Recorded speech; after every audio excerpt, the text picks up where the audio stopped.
Looking at this tragic case that shook a college community to its core, we need to examine how a promising young nursing student's life was cut short by someone she thought she could trust. Tonight, we're diving deep into the murder of Haley Anderson, a case that would span 2 countries and raise questions about justice, obsession, and the warning signs we sometimes choose to ignore. It was March 2018 when 22-year-old Haley Anderson disappeared from her off-campus apartment near Binghamton University. What started as concern among friends quickly escalated into a nightmare that would expose the dark side of a relationship gone terribly wrong. Haley Anderson embodied everything you'd expect from a dedicated nursing student approaching graduation. Her friends described her as a free spirit with an infectious energy that drew people to her. She was the type of person who trusted everyone she met, always seeing the good in people even when others warned her to be more cautious. This trusting nature would ultimately become both her greatest strength and her fatal weakness. Born and raised in Westbury, New York, Haley had worked tirelessly throughout her college years to achieve her dream of becoming a nurse. By March 2018, graduation was just around the corner, and she had already secured a nursing position back home. Her mother, Karen, was planning a celebration party, excited to have her daughter close again after years of college life upstate. But Haley's plans extended far beyond that first job. She dreamed of traveling to California, buying a hippie van, and working as a traveling nurse while exploring the country. It was a plan that perfectly captured her adventurous spirit and desire for freedom. At Binghamton University, Haley had cultivated a close group of friends who became like family to her. She lived in an off-campus apartment with roommates who knew her daily routines, her habits, and most importantly, when something was wrong. Among her social circle was Kevin Ocampo, her on and off boyfriend who genuinely loved her but understood that Haley wasn't ready for a serious commitment. She had made it clear that she wanted to experience freedom after graduation before settling down with anyone. It was through Kevin that Haley first encountered Orlando Tercero, a fellow nursing student who would eventually become the center of this tragic story. Orlando was born in Miami but raised in Nicaragua, coming from a well-to-do family with medical connections. His father was a physician, which likely influenced Orlando's decision to pursue nursing. By all accounts, he was a good student who worked hard during the week and enjoyed socializing on weekends.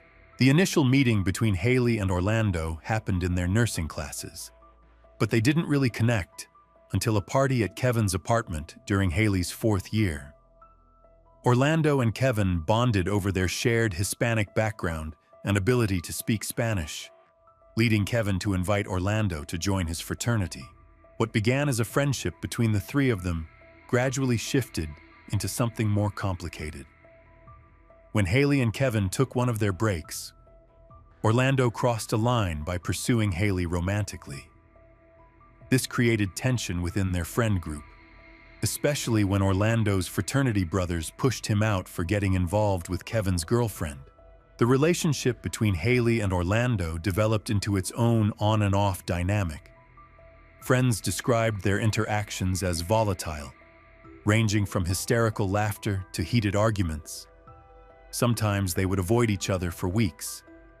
Other times, Orlando would be staying over at Haley's apartment. But according to those closest to the situation, Haley had been crystal clear from the beginning that she didn't want a committed relationship with Orlando. She was focused on finishing school and maintaining her independence. Orlando, however, seemed to have different ideas about where their relationship was heading. Haley's roommate Josie began noticing concerning behavior from Orlando. He would show up at their apartment uninvited, sometimes just to smoke a cigarette on their porch. He would drive by their house repeatedly, and Josie often found herself in the position of having to ask him to leave because Haley found it difficult to be direct with him herself. The red flags became impossible to ignore when jealousy entered the picture. Orlando clearly struggled with the fact that Haley was seeing other people and maintaining her relationship with Kevin. His possessive behavior began escalating in ways that should have been warning signs to everyone involved. Friends described Orlando as charismatic and fun to be around, someone who knew how to make people laugh and enjoy themselves. But beneath that charm was a growing obsession with Haley that became more apparent as time went on. The situation reached a disturbing turning point when Haley's tires were slashed. It happened the day after a party at Orlando's apartment, where he learned that Haley and Kevin were back together. When Haley walked Kevin out to his car the next morning, they discovered the damage. Kevin immediately suspected Orlando, and so did Haley's mother Karen when she heard about the incident. The damage was significant, over $600 worth, which would have made it a felony charge. Despite pressure from her family to file a police report and press charges, Haley refused. She was concerned that a felony conviction would get Orlando kicked out of the nursing program. This decision perfectly illustrated Haley's compassionate nature, but it also demonstrated how Orlando had manipulated her feelings of guilt and sympathy. Friends later revealed that Orlando would often make statements about wanting to harm himself, using emotional manipulation to keep Haley involved in his life even when she tried to distance herself. Despite the tire-slashing incident and the warnings from friends and family, Haley eventually allowed Orlando back into her life. Her trusting nature and genuine care for others made it difficult for her to completely cut ties with someone she had once cared about. The months following the tire incident were marked by this same pattern of Orlando's concerning behavior, followed by Haley's reluctant forgiveness. Her friends watched with growing alarm as the cycle continued, but Haley remained convinced that she could handle the situation. None of them could have predicted how deadly that situation would become. As March 2018 arrived, Haley was focused on her final semester and upcoming graduation. She had been spending time with her roommates, enjoying normal college activities like playing board games and sharing wine on quiet evenings. These were the moments that would later take on profound significance as the last peaceful memories her friends had of her. On the evening of March 7th, Haley had what would be her final normal night with her roommates. They stayed up late together, talking and laughing as college friends do. When they went to bed that night, none of them realized it would be the last time they would see Haley alive. The next morning brought an eerie silence that her roommates initially dismissed. Haley loved to sleep in, so when she didn't respond to text messages right away, no one was immediately concerned. College students often have irregular schedules, and it wasn't unusual for someone to be unreachable for a few hours. But as March 8th wore on with no word from Haley, that initial lack of concern began transforming into genuine worry. By Thursday, March 8th, when Haley failed to show up at poetry night, where she had promised to watch her friend perform, the concern among her circle intensified dramatically.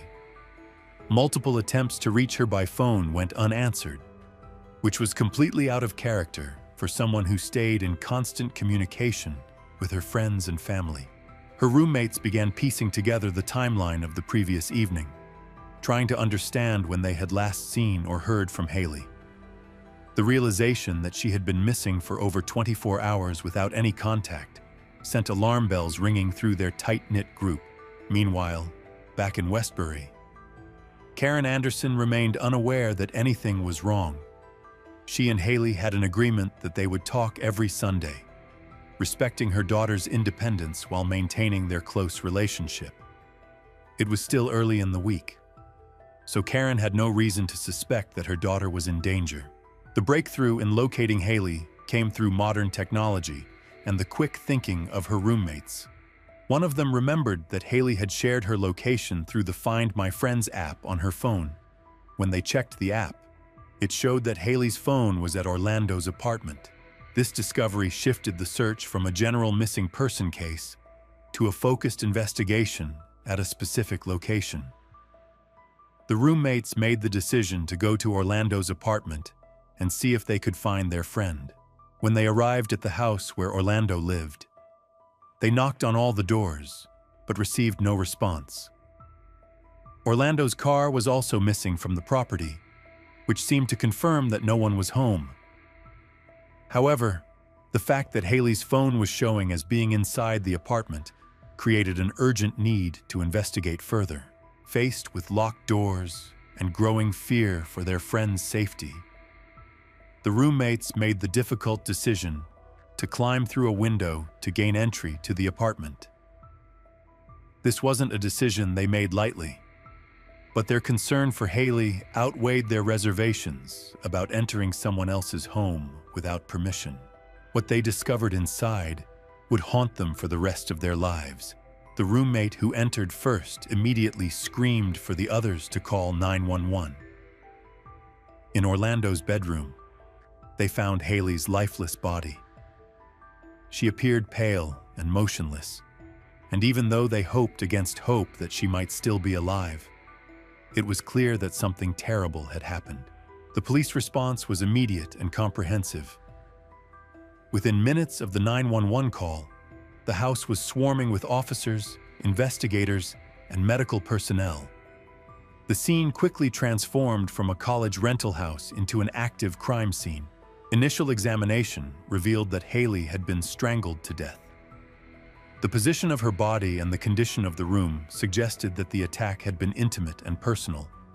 There were no signs of forced entry or robbery, pointing towards someone she knew and trusted. Most significantly, Orlando was nowhere to be found. As investigators began processing the crime scene, they discovered a wealth of evidence that would help them piece together the timeline of events. The house was equipped with multiple security cameras that had captured movements both inside and outside the property.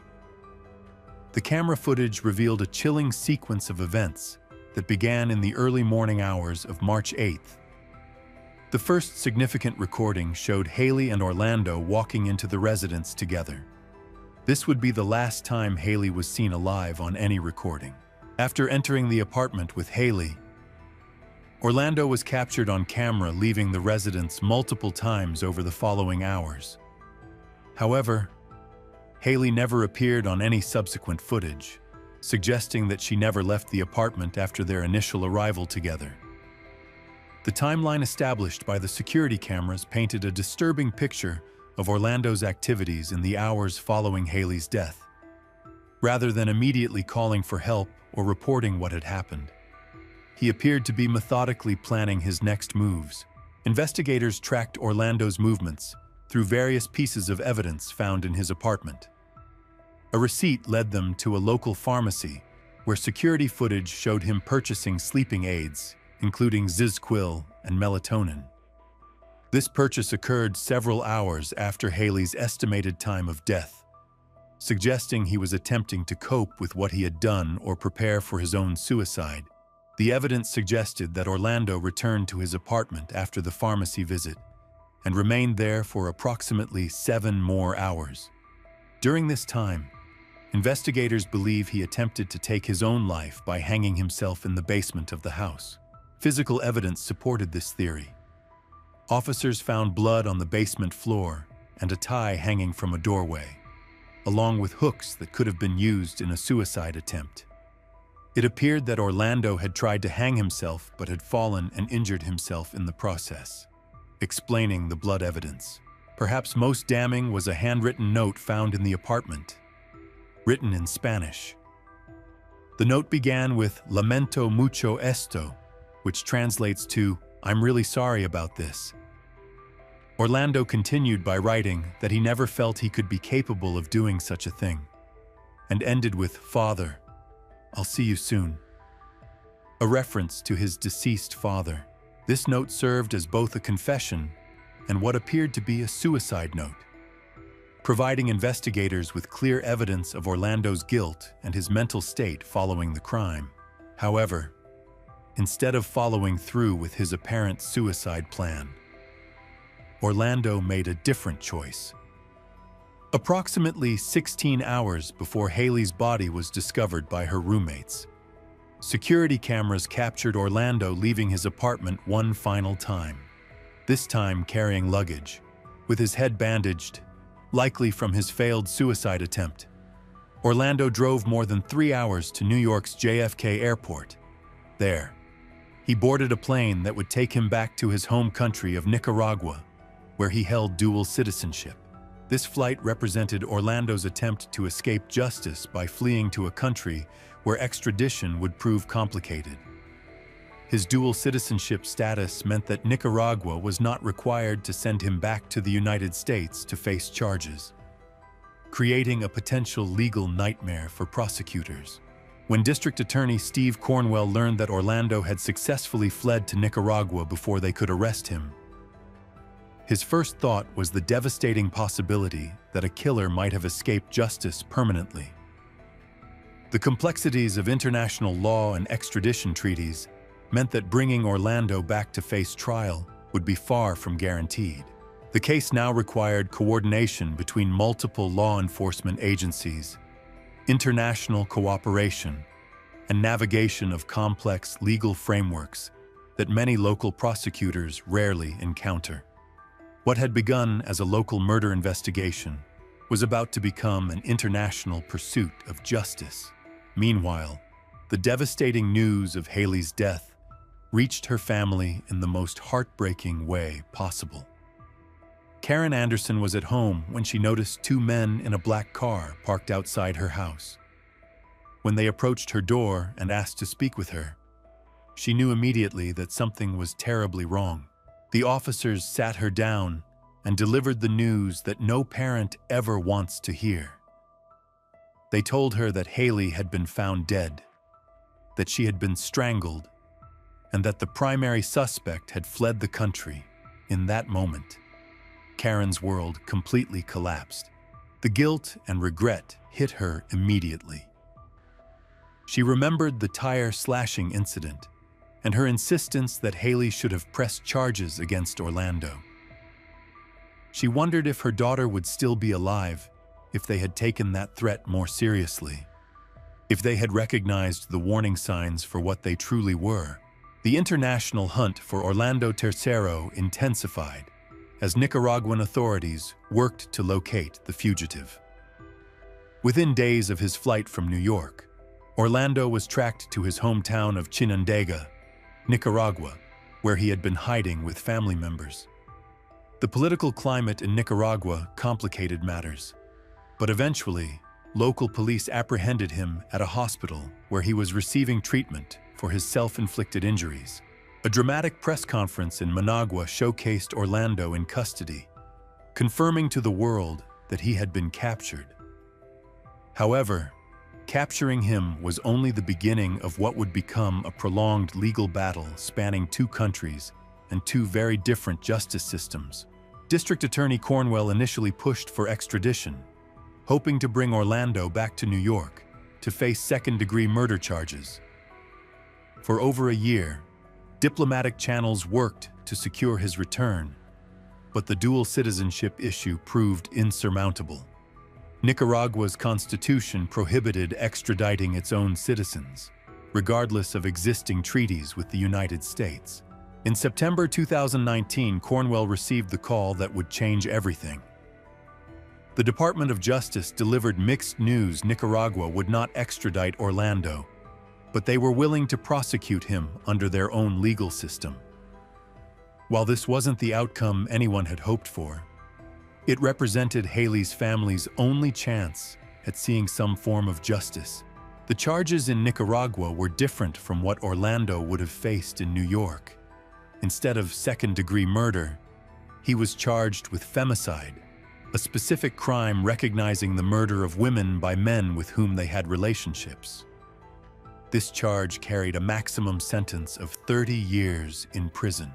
What followed was an unprecedented legal proceeding that would test the limits of international cooperation. The entire trial was conducted through video conferencing, with witnesses testifying from the Broome County District Attorney's Office to a courtroom in Managua. thousands of miles away. Karen Anderson became the first witness, finally coming face to face with her daughter's killer through a computer screen. The technology allowed her to see Orlando's reaction as she testified about the warning signs they had all witnessed, his possessive behavior, and the devastating impact of losing Haley. One by one, Haley's friends and roommates shared their stories with the Nicaraguan court. They described Orlando's obsessive behavior, the tire-slashing incident, and his pattern of showing up uninvited at their apartment. The surveillance footage from Orlando's house was presented as evidence, showing the timeline of events that led to Haley's death. The medical examiner's testimony was particularly crucial, establishing that Haley had died from strangulation, with specific injuries consistent with manual compression of her neck. The intimate nature of the attack reinforced the prosecution's argument that this was a crime of passion committed by someone Haley knew and trusted. Orlando's defense team argued that he had been temporarily insane at the time of the murder, claiming he had no memory of the events due to alcohol consumption. They brought in a court-appointed psychiatrist who testified that Orlando claimed to have woken up after a night of heavy drinking to find Haley dead. However, this defense strategy fell apart under scrutiny. There was no evidence that Orlando had been intoxicated to the point of temporary insanity, and the deliberate nature of his actions afterwards suggested clear thinking and planning. The handwritten note he left behind demonstrated his awareness of what he had done. The trial moved swiftly by Nicaraguan standards, concluding after just a few days of testimony. When the judge returned from deliberation after only 90 minutes, everyone was surprised by the speed of the decision. The verdict was unequivocal guilty of femicide. In her sentencing remarks, the judge delivered a powerful statement about violence against women and the importance of recognizing femicide as a serious crime. She noted that Orlando had taken it upon himself to punish Haley for rejecting him, attempting to control her through the ultimate act of violence. Orlando received the maximum sentence of 30 years in prison, a decision that brought some measure of closure to Haley's family and friends. While nothing could bring Haley back, seeing her killer held accountable provided a sense that justice had been served. The case established important precedents for international cooperation in domestic violence cases and highlighted the serious nature of femicide as a distinct crime. It also demonstrated how modern technology, from security cameras to phone tracking apps, can provide crucial evidence in solving murders. For Haley's family, the conclusion of the trial marked the end of one chapter in their grief journey, but the beginning of another focused on healing and honoring her memory. They established initiatives to raise awareness about domestic violence warning signs and the importance of taking threats seriously. Karen Anderson became an advocate for femicide legislation in the United States, hoping that Haley's story might help prevent similar tragedies. She spoke openly about the guilt she carried for not pushing harder for charges after the tire-slashing incident, hoping other families might learn from their experience. The friends who discovered Haley's body continue to carry the trauma of that day, but they also carry forward her memory through their own nursing careers and advocacy work. They remember her as the free-spirited, trusting person who saw good in everyone, even when that trust ultimately betrayed her. Orlando remains imprisoned in Nicaragua's overcrowded penitentiary system, where he will likely spend the next 3 decades. If he ever attempts to return to American soil, he still faces second-degree murder charges in New York State, ensuring that his debt to justice extends far beyond his current sentence. This case serves as a stark reminder that domestic violence warning signs should never be ignored. That obsessive behavior can escalate to deadly violence, and that the people closest to us are sometimes the ones who pose the greatest danger. Haley Anderson's story is ultimately one of a bright future stolen by someone who couldn't accept that love cannot be forced or controlled. Her legacy lives on through the lives she would have saved as a nurse. The awareness her case has raised about femicide, and the determination of those who loved her to ensure that her death has meaning beyond the senseless act that ended her life. Sports often presents us with moments that go beyond the scoreboard, moments that reveal deeper, sometimes darker, aspects. This isn't about the game-winning shot, the championship, or the fairy tale. This is about a powerful man, a video that holds more secrets than the camera can capture, and a nation's reflection on the culture behind it. It all started as a normal basketball practice at Rutgers University. Sneakers clicked on the floor, whistles blared in the gym, young players busily practicing and chasing their dreams. At the center of it all was head coach Mike Rice, strong, authoritative, and fierce. But behind the walls of the gym, something unusual happened. A video emerged. It was grainy and low quality, but its contents were unmistakable. Coach Mike Rice yelling at players, throwing basketballs at their heads and groins, grabbing their jerseys, kicking them, and shouting profanities. His behavior was no longer encouragement or love, but outright abuse, captured in disturbing detail. Then came the slurs. Homophobic insults hurled across the gym, directed at teenage athletes. At Rutgers, where such language carried a painful history, the words cut deeper than any physical harm. When the video leaked to the public, it spread rapidly, sparking outrage. Parents, students, alumni, and people everywhere were appalled. Calls for Mike Rice's firing dominated news cycles. Politicians spoke out. Even comedy shows like The Daily Show and Saturday Night Live mocked him. But beneath the satire, a serious conversation began to emerge.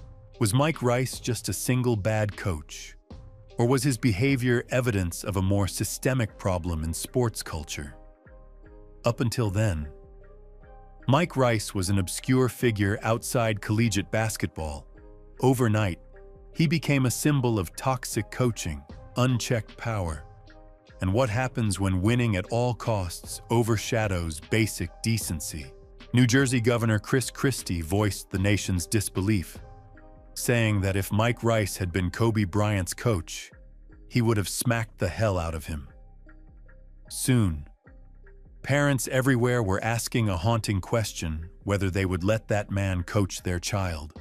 As the scandal erupted, Mike Rice vanished from the public eye, left to deal with the consequences, professionally, personally, and emotionally. He was fired, his reputation destroyed. At home, he faced his wife and children, knowing he had let them down. This story wasn't just about punishment. It became a reflection on anger, ego, toxic culture, and regret. And perhaps, in some ways, redemption. But if redemption was possible, it wouldn't come easily or quickly. Because some mistakes leave marks that time, and even apologies cannot erase. Before he became infamous as the coach who crossed the line, Mike Rice was just a kid who loved basketball. The sport was practically in his DNA. His mother had been a star college player, and his father, Mike Rice Sr., was a former coach and well-known NBA broadcaster. Mike Sr. was famously fiery, so much so that he remains the only NBA broadcaster ever ejected from a game, tossed out for arguing with a referee from the announcer's table. In the Rice household, basketball wasn't just a pastime, it was a way of life. The game shaped family dinners, fueled debates, and ignited passion. It wasn't seen as toxic. It was simply part of who they were. Mike Rice seemed destined to follow in his family's footsteps. He played college basketball and slowly climbed the coaching ladder. His journey was not an overnight success, Starting at smaller programs, he moved from assistant coaching roles to head coach positions, earning a reputation for relentless effort and intense dedication to the game. He was focused, determined, hungry. However, unchecked intensity can sometimes take a darker turn. Mike got his first taste of success at Robert Morris University, a small school in western Pennsylvania, where he transformed a struggling basketball team into a winner. Under his leadership, Robert Morris enjoyed a 3-year winning streak and earned a spot in the NCAA tournament. His energy and intensity were central to this turnaround. Practices were tough, often harder than the games. Mike believed that this pressure would build resilience, pushing his players to, and sometimes beyond, their limits. In the small school environment, with less media scrutiny and fewer critics, Mike's demanding style flourished. But success brought attention, and in 2010 he was hired as the head basketball coach at Rutgers University. Along with a 6-figure salary, Mike was given a daunting task to transform the struggling program in one of the country's premier conferences, the Big East. The pressure was immense. Rutgers had been stuck at the bottom of the Big East standings for years, and the program needed revitalization. Mike promised to provide that spark. At first, he appeared to deliver, injecting new energy and demanding more from his players. But away from the public eye, his intense methods started to raise concerns. At home, Mike's wife, Kathy, picked up on warning signs early: his language, anger, and emotional outbursts. She frequently addressed it with him, but the behavior didn't change. In Mike's mind, his methods weren't abusive. They were meant to prepare players for the harsh realities of basketball and life. He believed his intensity built toughness. To him, if his players couldn't handle his criticism, how would they handle high-pressure moments in games? He failed to realize he had already crossed a line on the court. Mike's temper became more apparent. He often yelled at referees, berated players, and even drew technical fouls. During one particularly heated game against Louisville, Mike was ejected. Alarmed by his behavior, the director asked him why. If he was such a great coach, he kept embarrassing the university. Mike saw it differently. Later, he said that he hadn't had an anger problem and that it was a myth. He explained that he had a control problem and had lost control, emphasizing that there was a difference.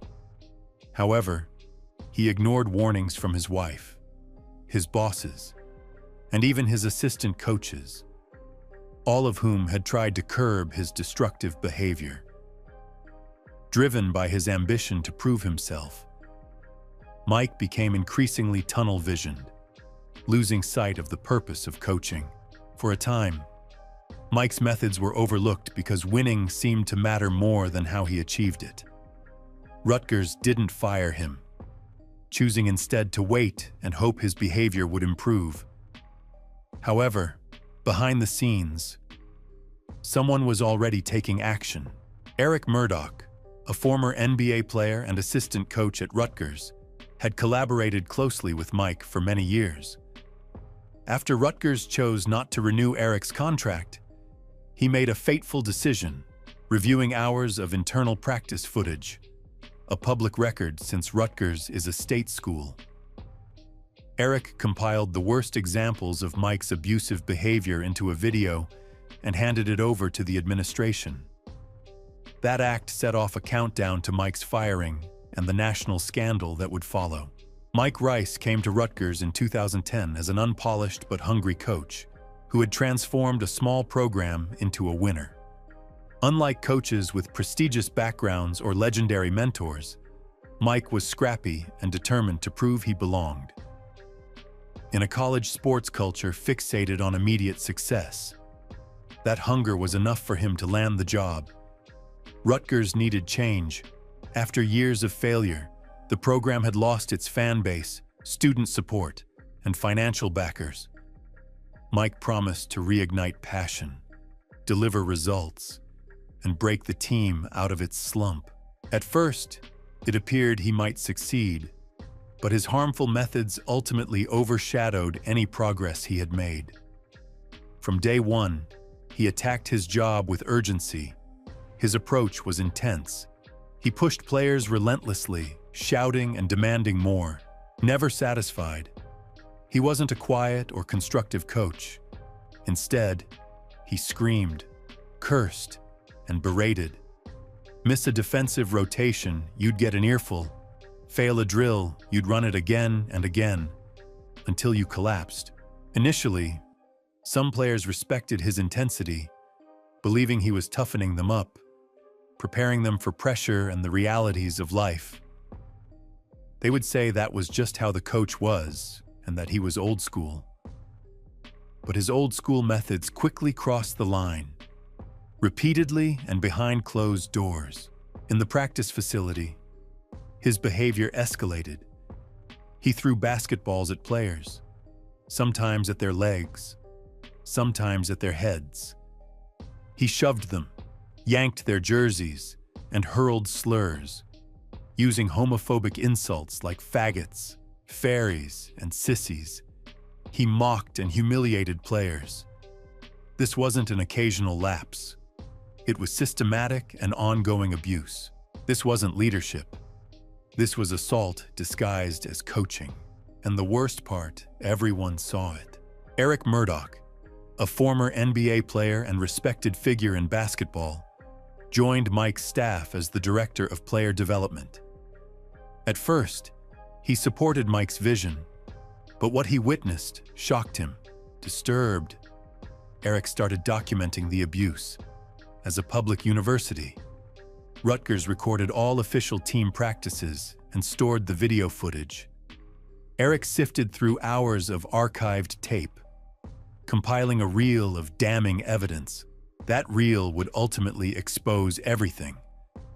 But within the program, a toxic culture protected Mike. Despite numerous complaints, warnings, and internal reviews, no one stopped him. The athletic department knew. The university president knew. Some staff members spoke out, but their concerns were dismissed or ignored. Why? Because firing a head coach wasn't just a disciplinary decision, it was a financial one. Mike's contract included a substantial buyout. Firing him could cost Rutgers over $1 million. So they tried to manage the issue quietly, issuing a fine, suspending him for a few games, and requiring anger management classes. They gave no public explanation, no transparency. Meanwhile, the players were trapped. Many were on scholarships. Their future opportunities depended on staying in the coach's good graces. Speaking out could mean losing playing time, support, or even their spot on the team. Some transferred to other schools. Some stayed silent. A few tried to justify what was happening. The abuse continued. Mike didn't think he was doing anything wrong. In his mind, he was molding boys into men. Breaking them down would make them stronger. He saw himself as tough but fair. Having grown up in a household where yelling was normal and passion was loud, he didn't believe he was crossing any lines, but he ignored the signals. His staff's concerns, his family's warnings, and the quiet suffering of his players. Mike's wife, Kathy, had been begging him to change for years. After games, she would point to footage on TV, showing him his rage-filled face and choice of words. She urged him to think about their children, who were starting to hear rumors. But Mike dismissed her. In his mind, his methods would be validated by results. But the results weren't coming. Rutgers wasn't improving. Mike's win-loss record remained unimpressive, and the pressure on him grew. Boosters demanded more success. The athletic department became uneasy. With every outburst, he became harder to defend. And then, things finally reached a breaking point after Rutgers chose not to renew Eric Murdoch's contract. He handed over the practice footage he had compiled to the athletic department again. This time, he delivered a clear ultimatum if action wasn't taken. He would make sure the footage became public. For months, no action was taken. Then, on April 2, 2013, ESPN's Outside the Lines released the footage to the public. What followed left America stunned. The videos revealed Rutgers basketball coach Mike Rice cursing, throwing balls at players' heads, hurling slurs, and physically grabbing athletes mid-practice. These weren't isolated incidents. The footage included dozens of clips, spliced together. They painted a horrifying picture of a coach completely out of control. The reaction was instantaneous and overwhelming. Social media exploded. News outlets replayed the footage non-stop. Sports radio slammed Rutgers for protecting Mike. Journalists began questioning who knew about the abuse and when. Students protested. Alumni threatened to cut off donations. Parents of players expressed their outrage. Within 24 hours, Mike Rice was fired, but the damage had already been done. The scandal quickly escalated.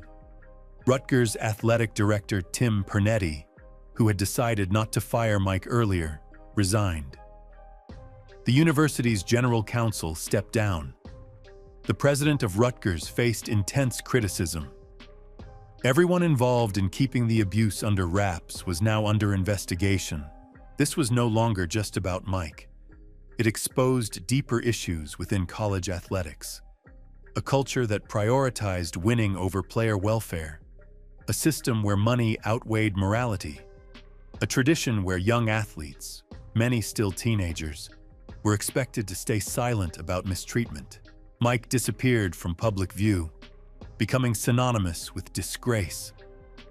Many of his players moved on, though some carried emotional scars from their time under his volatile leadership. Some forgave him, but others refused to speak with him again. In the following months, Mike sought help. He entered anger management, met with therapists, and began volunteering with high schools and youth sports leagues. He tried to rebuild himself and his reputation, quietly and slowly, but for many, it was far too late. The footage couldn't be erased, and the memories of his behavior couldn't be unseen. The scandal revealed what Mike was really like behind closed doors, who he truly was when no one was supposed to be watching. Mike built his career on fiery intensity, but ultimately destroyed it through cruelty. The same culture that once celebrated his passion was now responsible for his fall.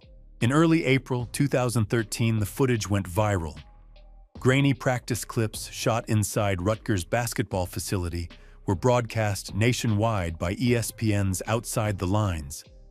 Within hours, the videos were everywhere, on Twitter, Facebook, news channels, and YouTube. Almost overnight, it seemed like the entire country had seen what was never meant to be public. No narration or commentary was necessary. The footage said it all. The clips showed Mike stalking the gym floor, his face red with rage and veins bulging as he screamed insults. He hurled basketballs at players with force. One incident showed a ball bouncing off a player's head, another ricocheting off a leg. The videos captured him lunging at players, grabbing them, and shouting slurs like faggots, sissies, and motherfuckers. Every word echoed like a weapon in the gym. This was far more than intensity. It was outright abuse, and the entire world saw it, from homes to dorm rooms to break rooms across the nation. People watched the footage in disbelief. Some shook their heads in disgust. Others turned away. While some replayed the video just to reassure themselves they hadn't misinterpreted what they saw. The media responded immediately. Overnight, Mike became a national disgrace. He wasn't just a bad coach. He was that coach, the one who bullied and humiliated his players on camera. ESPN analysts dissected the video. Late-night comedians mocked him, and public figures joined in to condemn him. Famous athletes like Charles Barkley, LeBron James, and Magic Johnson weighed in. Even coaches known for their strictness and discipline agreed that Mike had crossed every line imaginable. The fallout continued at Rutgers. Within a day of the footage going public, the university was in chaos. The outcry was deafening. Students protested in the streets of New Brunswick, demanding accountability. Outraged parents called into local radio stations, furious that their children had been subjected to Mike's treatment. Alumni threatened to end their financial support of the university. The scandal had spilled far beyond the gym. It wasn't just about Mike anymore. It was about the broken culture of college sports. The phones at the president's office were ringing non-stop. Reporters set up camp outside the athletic department. Board members scrambled to hold emergency meetings.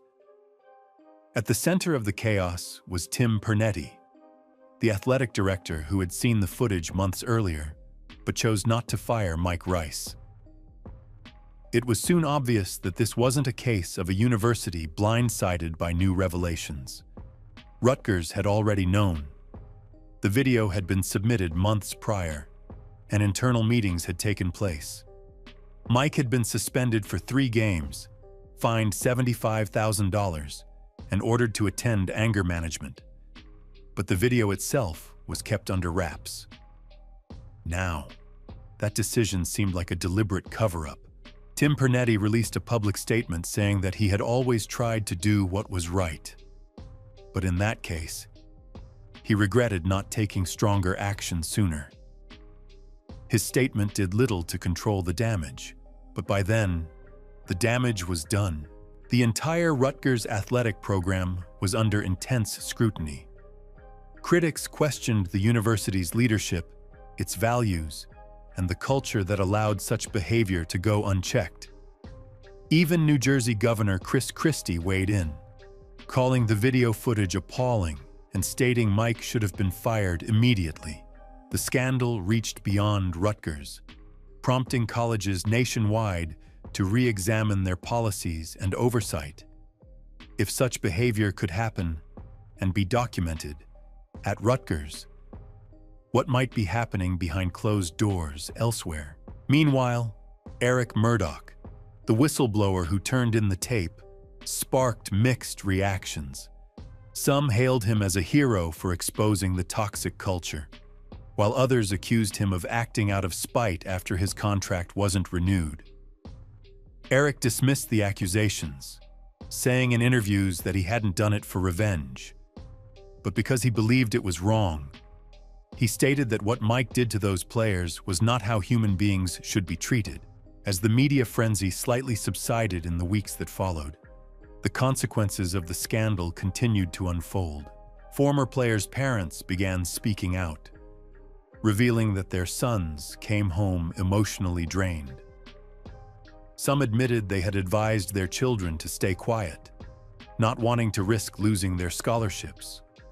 Other players, like former Rutgers guard Derek Randall, shared first-hand accounts of how Mike's abusive behavior left lasting scars. Some players defended Mike, saying he pushed them to improve and wasn't a bad person. But the footage painted a stark picture. The line had been crossed, time and time again. As for Mike, he eventually broke his silence in a televised interview, admitting that he had been wrong. He said he had no excuse, that he had lost control, let his emotions take over, and let down the people he cared about most. Mike didn't try to justify his behavior or shift blame. He acknowledged that he had failed as a leader, and he said the most painful part of it all was facing his children's disappointment. Mike described his therapy sessions as the most difficult experience of his life. Week after week, he was forced to watch the tape, not as a coach, but as a father, husband, and human being. Over time, Mike Rice started volunteering with youth basketball programs.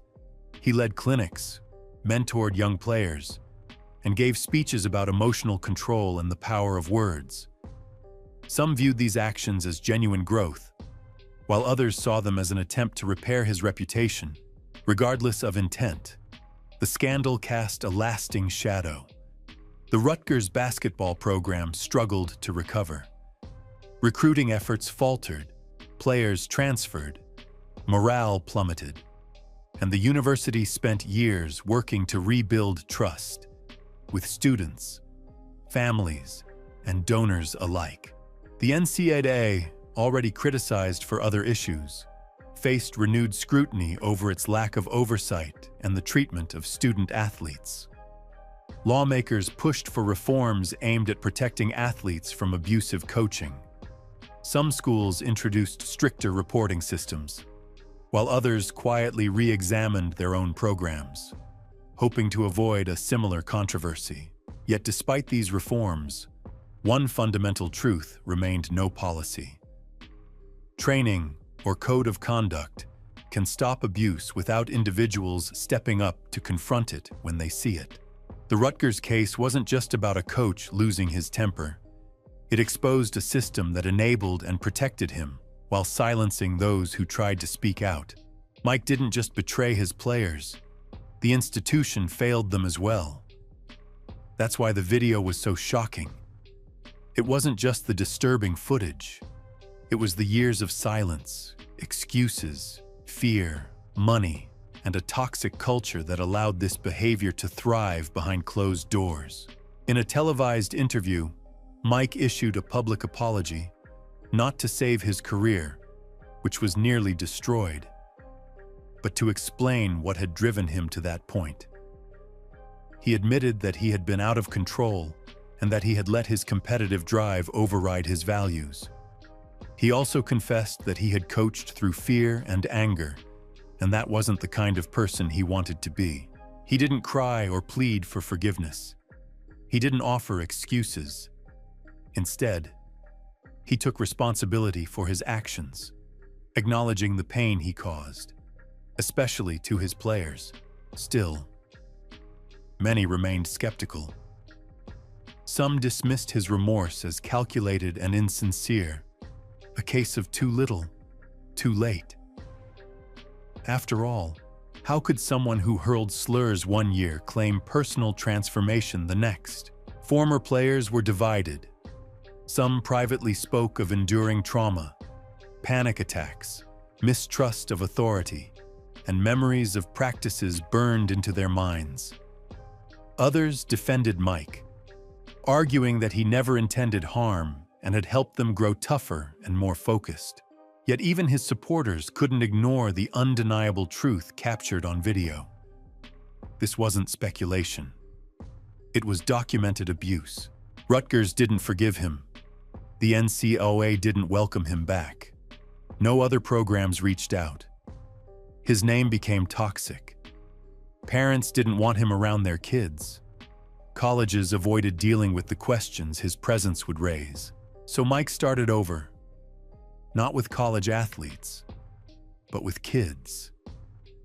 He began volunteering at youth basketball camps, arriving in old sneakers and a simple t-shirt, no fancy title, no paycheck, just a whistle, a gym full of middle schoolers, and a chance to begin again with those too young to know the scandal. He taught them drills and ran warm-ups. He shared stories but also spoke about emotions, pressure, and how yelling isn't leadership. He reminded the kids that their worth wasn't tied to how many points they scored, but how they treated their teammates. Over time, some parents began to trust him with their kids. A few stayed wary, keeping their distance. But Mike wasn't asking for redemption. He just kept showing up. Back home, his wife, Kathy, stayed by his side. She had always been his voice of reason. While she didn't excuse his actions, she didn't leave him. Their family, deeply affected by the public shame, focused on healing, Their son, once teased and humiliated at school, began talking about forgiveness. Their daughter, who initially refused to watch the footage, started attending clinics again. This time, she saw her father differently, not as the man who lost control, but someone working to regain it. Still, the past lingered. In gyms or grocery stores, people sometimes recognized him. They whispered, pointed fingers, and occasionally confronted him. Some stayed silent, offering only a look that said everything. Mike didn't argue or make excuses in those moments, but acknowledged it, telling a friend that he had earned that and all he could do now was try to be better. As the years went by, the scandal faded from public attention. Headlines focused on new controversies, new scandals, and new villains. But for Mike, it never really ended.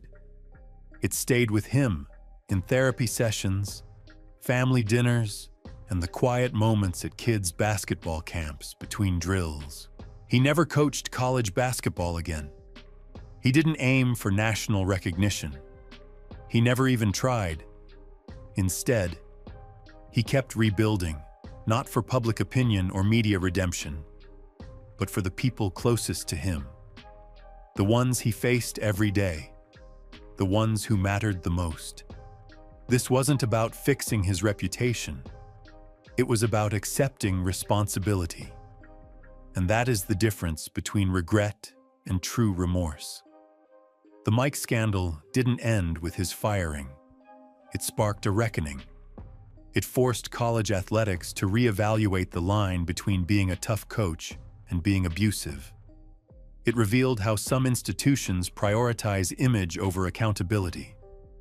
It reminded everyone that behind every player, behind every jersey and scholarship, is a human being who deserves respect, not just discipline. Mike never returned to the college basketball stage. His name remains tied to a pivotal moment when private misconduct was dragged into public view. His story didn't fade, though. It exists in policy changes, coaching workshops, and in the tougher questions administrators now ask about what happens out of public sight. For his former players, the story leaves a personal legacy. Some carry scars, some carry lessons, but all lived through a moment that reshaped the sport and their coach. For Mike, redemption isn't a goal to achieve. It's a lifelong process of repair. The tape doesn't lie, but what a person does after the tape stops, how they take responsibility, how they change. That's the part that's harder to see. Jeffrey Marsalis, born in the 1970s and raised in Idaho, grew up in a state better known for its scenic mountains and ski resorts than national scandals. While not especially prominent, the Marsalis family was well regarded in the local community, appearing to be an average, stable, upper-middle-class household, quiet, tidy, and seemingly ordinary. From a young age, Jeffrey was seen as intelligent, composed, and self-assured. Teachers described him as clever, sometimes too clever, with a keen sense of observation that could inspire either admiration or suspicion. He wasn't outspoken, but he thrived on being persuasive, often taking on the role of a subtle performer. As a teenager, Jeffrey was athletic, clean-cut, and active in school organizations. He avoided trouble, maintained a clean criminal record, and always presented himself as polite to adults.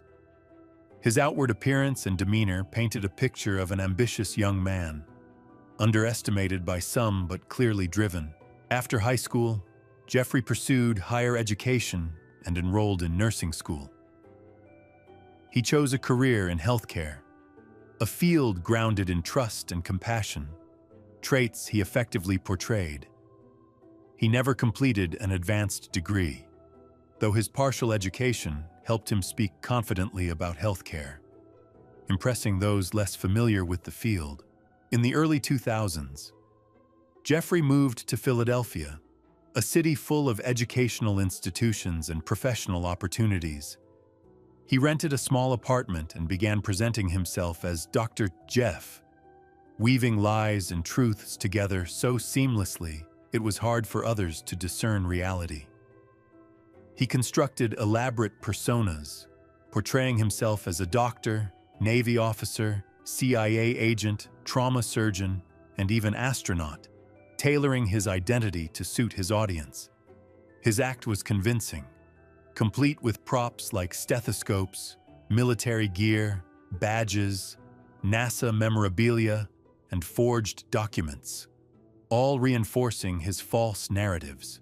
Jeffrey used online dating platforms like Match.com to extend his web of deception. His polished profile, featuring sharp photos and a veneer of sophistication, appealed to women seeking a successful, educated, and committed partner. He played the role flawlessly, presenting himself as the ideal match. To acquaintances, Jeffrey was a charismatic enigma. He could engage in discussions on a broad range of topics, from foreign policy to anatomy, military strategy, or romance, adjusting his charm based on his audience. He didn't come across as threatening, but rather as polished and intriguing. While he kept a low profile in public, he thrived in one-on-one interactions, where he dominated conversations and carefully controlled the narrative. Romantically, he had little trouble attracting partners. He claimed to be a doctor working at 3 of Philadelphia's top hospitals, a veteran of classified overseas missions, and a high-level intelligence operative with powerful connections in Washington. Although his stories were extravagant, his calm confidence often made people believe him. When questioned, he always had convincing explanations. Jeffrey told women he was restricted from sharing certain details due to national security concerns. His apartment featured just enough theatrics to make his stories believable: a fingerprint scanner on his computer, a CIA-themed screensaver, and files marked with terms like top secret or eyes only. To those meeting him for the first time, the combination of real-world elements and fantasy seemed plausible. However, beneath the facade, there were inconsistencies. He frequently changed jobs, showed little commitment to any single profession, and never finished his advanced education. His work history was inconsistent, but it didn't immediately raise suspicion. Jeffrey moved fluidly between social circles, blending in well enough to avoid scrutiny while standing out just enough to capture attention. When people met Jeffrey casually, they rarely noticed any discrepancies in his character. He appeared confident, successful, and composed, someone worth knowing. Women who went on dates with him often left impressed, feeling special and chosen.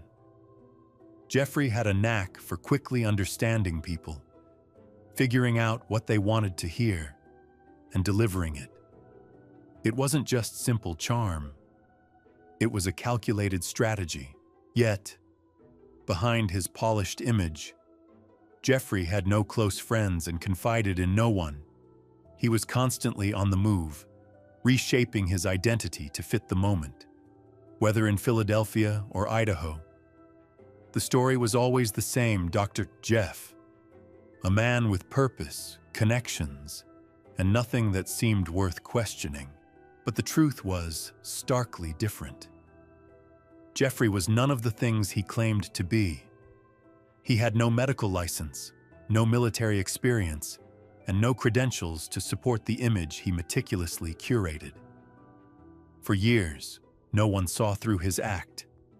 He walked through life projecting the appearance of someone with it all together. Jeffrey controlled the narrative about himself. When women met him online, typically through Match.com, they believed him. He was polished, articulate, and educated, and low-key charming in a way that inspired trust. He didn't appear arrogant or controlling. On the contrary, He seemed caring, empathetic, and safe.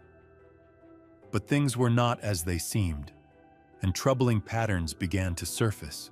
Women who interacted with Jeffrey shared eerily similar stories. At first, he would send thoughtful messages and smoothly suggest meeting for drinks. Their first date often involved alcohol, wine, cocktails, or beer. He'd make engaging conversation, ask questions, and come across as a busy man truly invested in getting to know them. Each woman left feeling special, as though they'd been given a glimpse into his exciting, secretive life. The evening often ended with an invitation to his place or for just one more drink. Then everything went silent. All emotions stopped. Time passed, leaving behind an uneasy feeling. Many women reported waking up in an unfamiliar bed, naked, disoriented, and physically unwell. Sometimes Jeffrey was beside them. Other times, they were alone. Their clothing would be misarranged, their bodies would ache, and they'd have no memory of consenting, or even of what had happened. When they confronted him, he denied anything unusual. He would feign surprise or dismiss their concerns, saying that they had had too much to drink or that they had really been into it, and told them not to make it a big deal. Many people felt self-conscious, began to doubt themselves, tried to explain the situation, and hesitated to call the police. After all, Jeffrey was known as Dr. Jeff, a Navy veteran and trauma specialist. Who would believe otherwise about him? That all changed in 2005 when a young woman from Idaho, known as Jody, decided to speak up. Jody met Jeffrey while working at the Sun Valley Resort in Idaho, where he had relocated after initial allegations began to emerge in Philadelphia. At the resort, he worked as a security guard, not a doctor, but his lies continued. He claimed to be involved in military intelligence and hinted at a life filled with experiences most people couldn't imagine. Jody has no romantic interest in Jeffrey because she is openly gay. However, she accepts his invitation to have a drink as a friend because she believes she can trust him. That night, something went horribly wrong.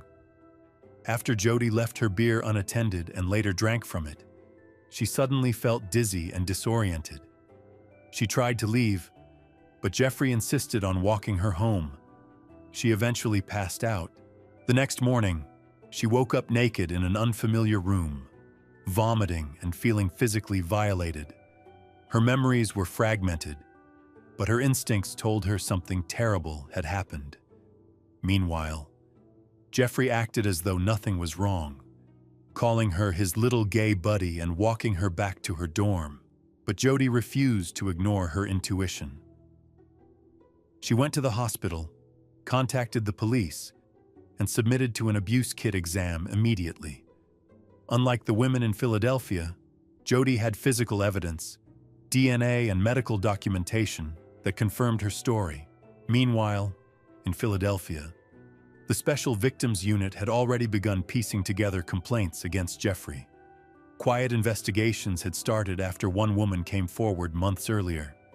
The more investigators dug, the more names emerged. Women from Match.com, as well as those he met socially, began to recount similar experiences. Over time, 21 women stepped forward, each with chillingly consistent accounts of how Jeffrey had deceived and harmed them. Detective Charlie Conway recalled the moment the pattern became evident. He said that those weren't isolated misunderstandings and that it was a clear and deliberate scheme. Evidence mounted when investigators found a spreadsheet on Jeffrey's computer titled Yearly Calendar of Women. It listed names, dates, places, and cryptic notes. A chilling record prosecutors believed documented his victims. In his Philadelphia apartment, police uncovered disturbing items: a bulletproof vest, a police baton, fake hospital IDs, medical equipment, and forged or stolen military and government documents. including Navy insignias and fake CIA credentials. Among his belongings were a fingerprint scanner and software imitating a classified government system. A framed NASA astronaut photo added to the collection of identities Jeffrey used to deceive. Victims' stories followed a similar pattern. They described going on dates that ended in blackouts, waking up with no memory of what happened. Many felt trapped in shame, confusion, and disorientation. Shockingly, some continued seeing him, caught in cycles of manipulation and trauma. Jeffrey used not just drugs, but psychological control, breaking down their ability to consent. Prosecutors have faced significant challenges. Many victims come forward months or even years after the attack, leaving behind little physical evidence, such as banned substance test results, abuse kits, or witnesses. Cases often rely heavily on victim testimony. While this testimony is reliable, it is often insufficient to meet the high standard of proof in criminal cases. The case took a turn in 2006. Jeffrey was arrested in Sun Valley, Idaho, after a woman named Jody reported him immediately. Her swift action, coupled with medical evidence from an abuse kit and visible injuries, strengthened the case against him. Authorities in Idaho collaborated with Philadelphia investigators, who were building their own case based on a pattern of accusations. When confronted, Jeffrey remained calm, denying all allegations. His defense attempted to cast him as a harmless ladies' man who was being targeted by regretful women. Prosecutors, however, focused on exposing his systematic deceit. In addition to charges of abuse and assault, Jeffrey also faced allegations of impersonating public officials, committing identity fraud, and obstructing justice. By masquerading as a doctor, soldier, or spy, he not only lured victims, but also used these personas to dominate and silence them. Meanwhile, victims began connecting with one another, forming a support network to share stories and timelines. Many said it was the first time they felt heard and validated. As Jeffrey awaited trial, the scale of his crimes became clearer. Over the years, he had meticulously planned his actions, refining his methods and keeping detailed records to avoid detection. Each victim thought she was alone, unaware of the full scope of his predation. By spring 2007, Jeffrey stood trial in a Philadelphia courtroom in one of the city's most disturbing serial abuse cases. Once regarded as a charismatic and educated professional, he is now facing charges, including abuse, from 7 separate victims. Despite this, the case posed challenges.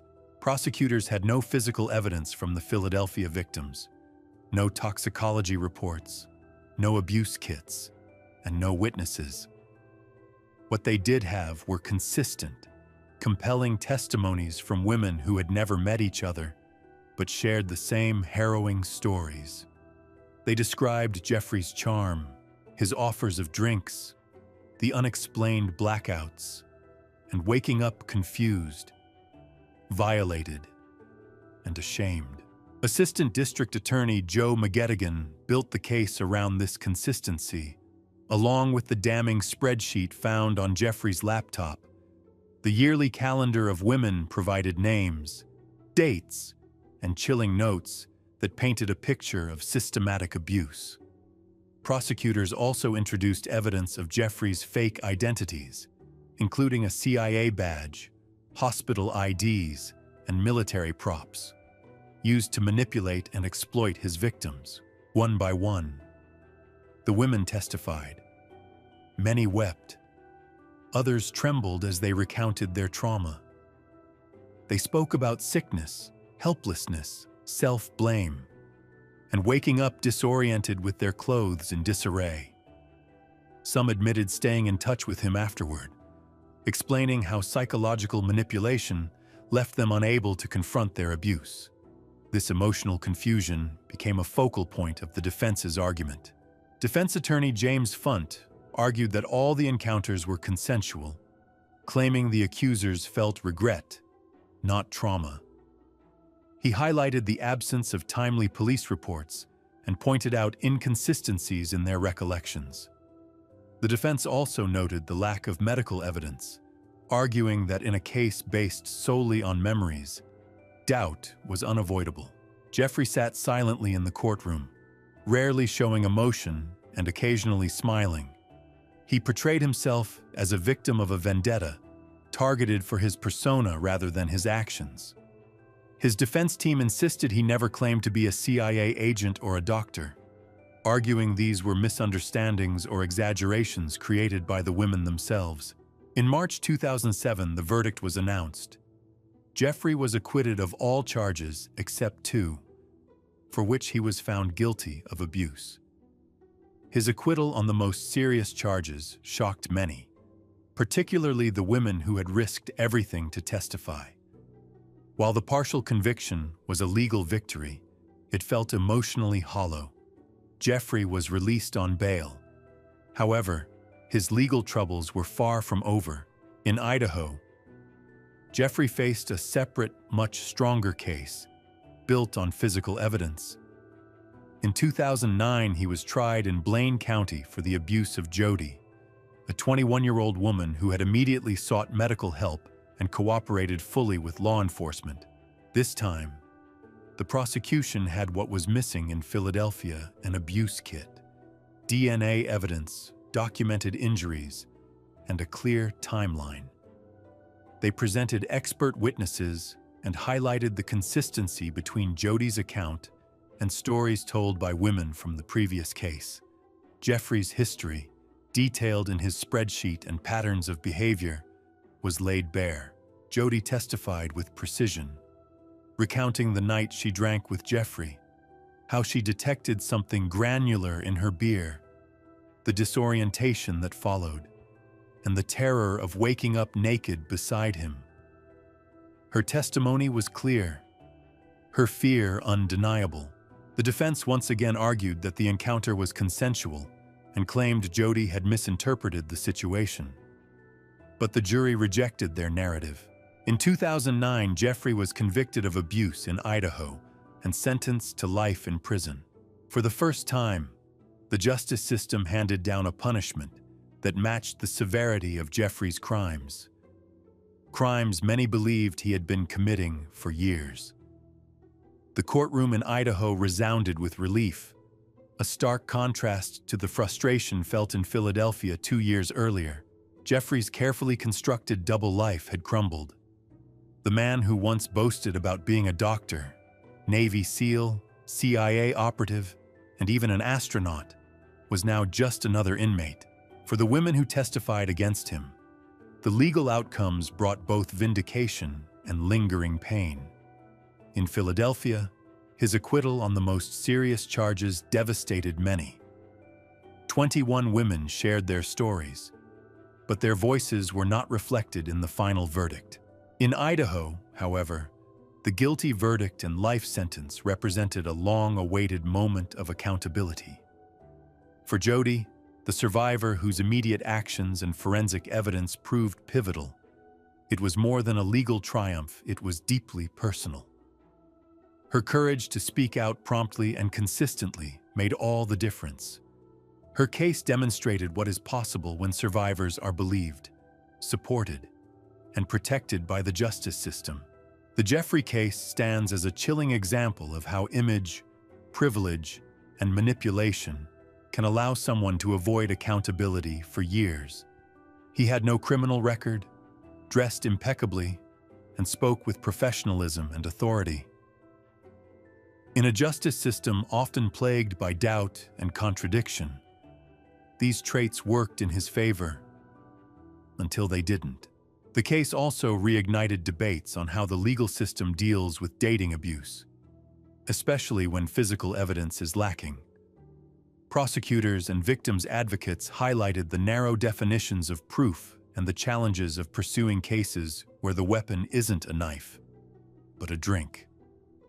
In court, women not only had to explain what happened to them, but were also scrutinized for how they reacted, how quickly they reported the crime, and whether their accounts were perfect enough to be believed. The case of Jeffrey Marsalis serves as a warning about the illusion of safety, how someone can be well-dressed, well-spoken, and still pose a threat. It underscores the cost of silence and the immense bravery required to come forward. Above all, it reminds us that predators don't always appear monstrous. Sometimes, they look like the man you met online, the one with the warm smile, whose story seemed just believable enough.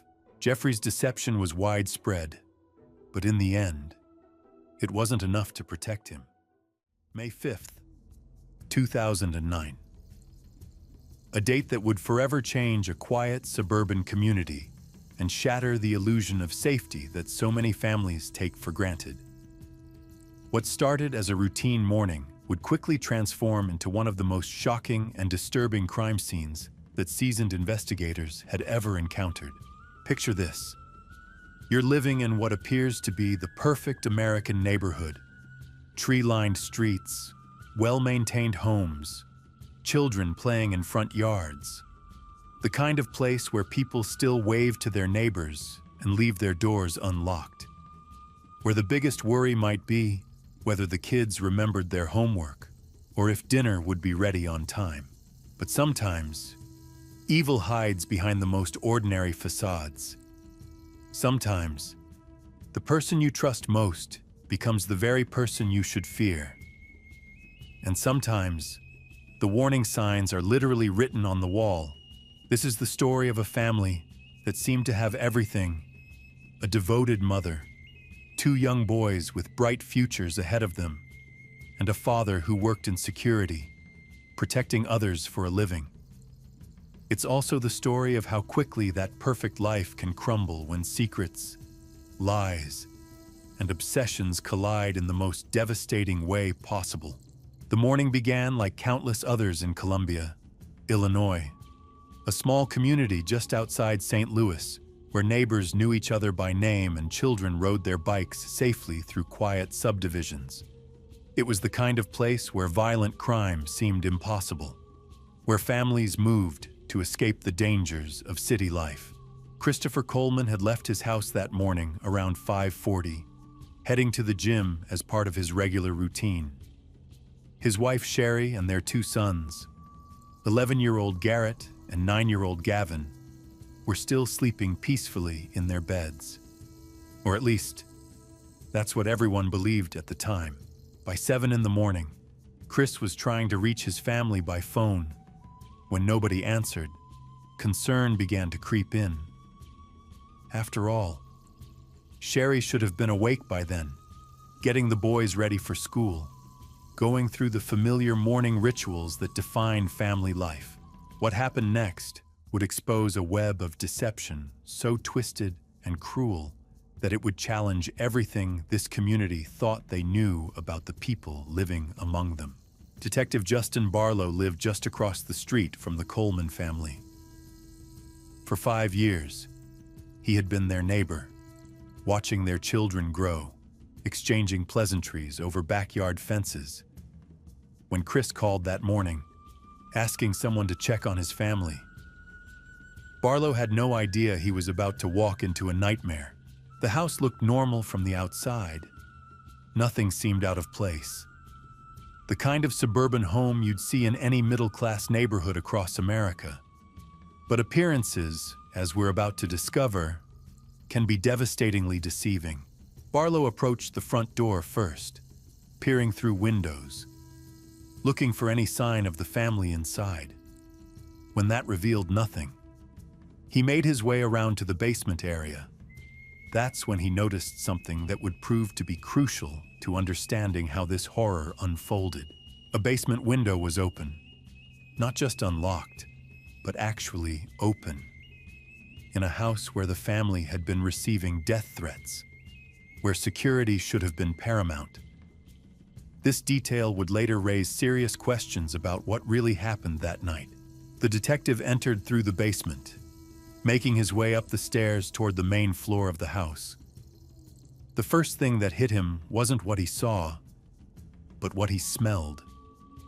The sharp, acrid scent of spray paint hung heavy in the air, creating an atmosphere of dread before he even understood why. As he reached the main floor and turned toward the kitchen area, Barlow encountered something that would haunt him for the rest of his career. Scrawled across the walls in red spray paint were messages that seemed torn from the darkest corners of human imagination. Words like "punished" stared back at him, written in what appeared to be the hand of someone consumed by rage and hatred. These weren't random acts of vandalism. These messages had a purpose, a meaning that would become clear as the investigation unfolded. They were meant to tell a story, to point investigators in a specific direction, to create a narrative that would explain the unspeakable acts that had taken place in this suburban home. But Detective Barlow's discovery was far from over.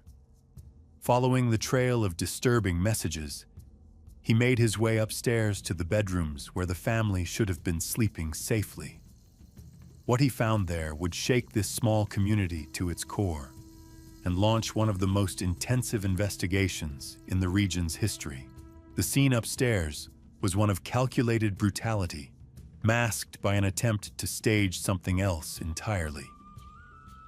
3 lives had been taken during the night, each victim found in their own bedroom, each having met their end in the place where they should have felt most secure. Sherry Coleman, 31 years old, was discovered in the master bedroom. Her 2 young sons, Garrett and Gavin, were found in their respective rooms, their lives cut short before they had barely begun to live them. The method used to end their lives was particularly disturbing, suggesting an intimate knowledge of the victims and a level of planning that went far beyond a random act of violence. But perhaps most chilling of all were the additional messages left throughout the house. More spray-painted words that seemed designed to tell a specific story about who might have committed these acts and why. Messages that would initially lead investigators down one path, only to have the evidence eventually point in a completely different direction. The phrase, "You have paid," was found leading up the staircase, as if marking a trail toward the bedrooms where the victims lay. It was a message that suggested retribution, that these deaths were somehow justified in the mind of whoever wrote those words. As word spread through the neighborhood that morning, the peaceful suburban community of Columbia was transformed into something resembling a war zone. Police cars, ambulances, and crime scene investigators descended on what had been a quiet residential street. Neighbors emerged from their homes, many still in their pajamas, trying to understand what could have happened to the family they all knew and respected. The Coleman family had seemed to embody everything that made this community special. Chris worked in security for a prominent religious organization, providing protection for high-profile events and traveling around the world in service of his faith. Sherry was a devoted mother who had put her own career aside to focus on raising their 2 boys. Garrett and Gavin were the kind of children that made adults smile when they saw them playing in the front yard. Polite, well-mannered, always ready to help a neighbor or lend a hand with yard work, they were active in local sports, did well in school, and seemed to have unlimited potential ahead of them. This was not the kind of family that anyone would expect to become victims of such brutal violence. They were pillars of their community, respected by neighbors, and seemingly living the American dream in a place where dreams were supposed to come true safely. But as investigators would soon discover, beneath the surface of this perfect family portrait lay secrets that would shock everyone who thought they knew the Colemans. Secrets about relationships, about deception, and about a plan so methodical and cruel that it would challenge everything people believed about human nature. The death threats that had been arriving at the Coleman home for months suddenly took on new significance. Were these murders the result of Chris's work in security? Had someone targeted his family as a way to get to the prominent religious figure he protected? Or was there something else entirely at play here? As investigators began piecing together the timeline of that horrific morning, questions started mounting faster than answers. The major case squad was called in immediately, bringing together 25 of the most experienced detectives from across the region. This wasn't just another crime scene. This was something that would test every skill they had developed over years of investigating the darkest aspects of human behavior. The house itself became a puzzle that investigators would spend weeks trying to solve. Every room told part of a story, but the pieces didn't quite fit together the way they should have. The basement window that had been left open raised immediate red flags. Here was a family that had been living under the shadow of death threats for months, yet their home had been left vulnerable to exactly the kind of intrusion they should have been guarding against. Christopher Coleman was brought to the police station that morning, not as a suspect, but as a grieving husband and father who needed to help investigators understand what might have happened to his family. The image he presented was one of absolute devastation.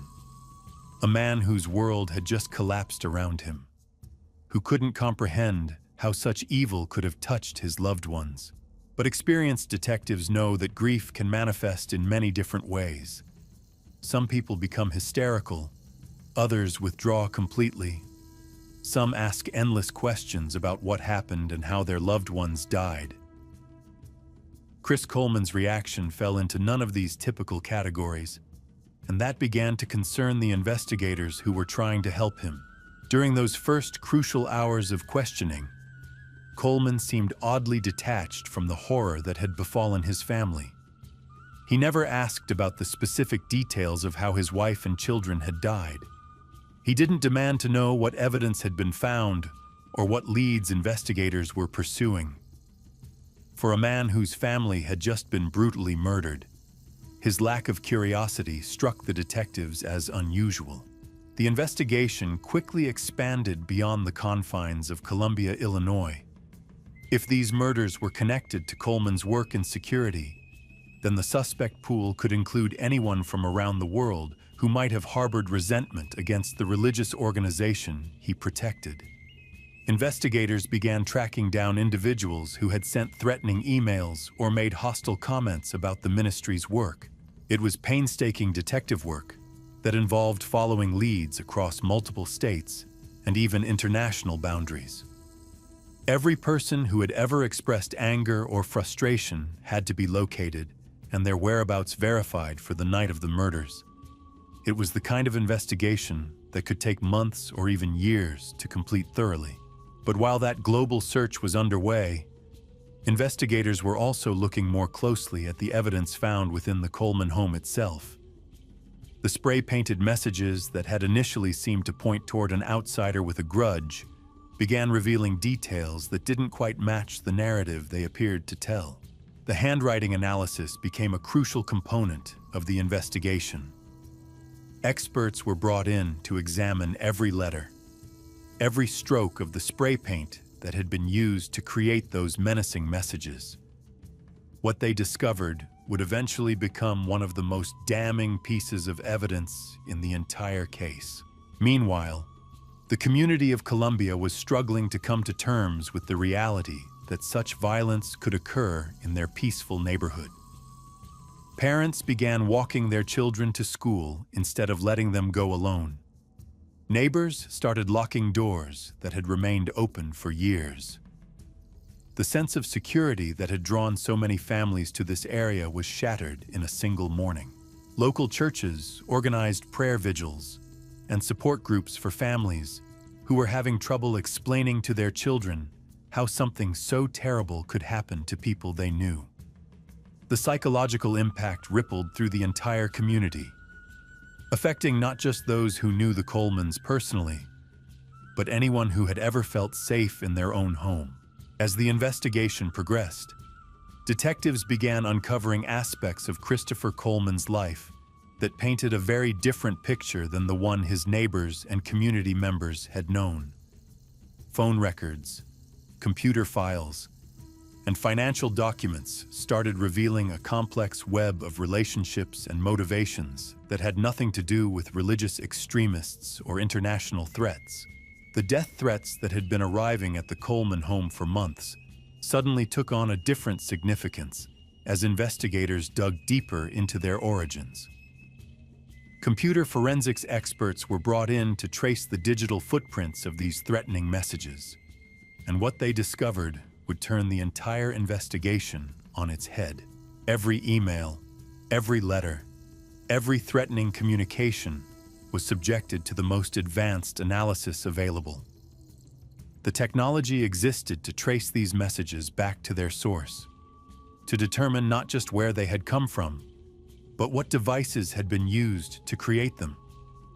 The results of this analysis would prove to be absolutely devastating to the narrative that had initially seemed so obvious. As weeks turned into months, the investigation revealed layer after layer of deception that went far beyond anything investigators had initially imagined. This wasn't just a case of a family being targeted by strangers. This was something far more personal, far more calculated, and far more disturbing than anyone in Colombia could have anticipated.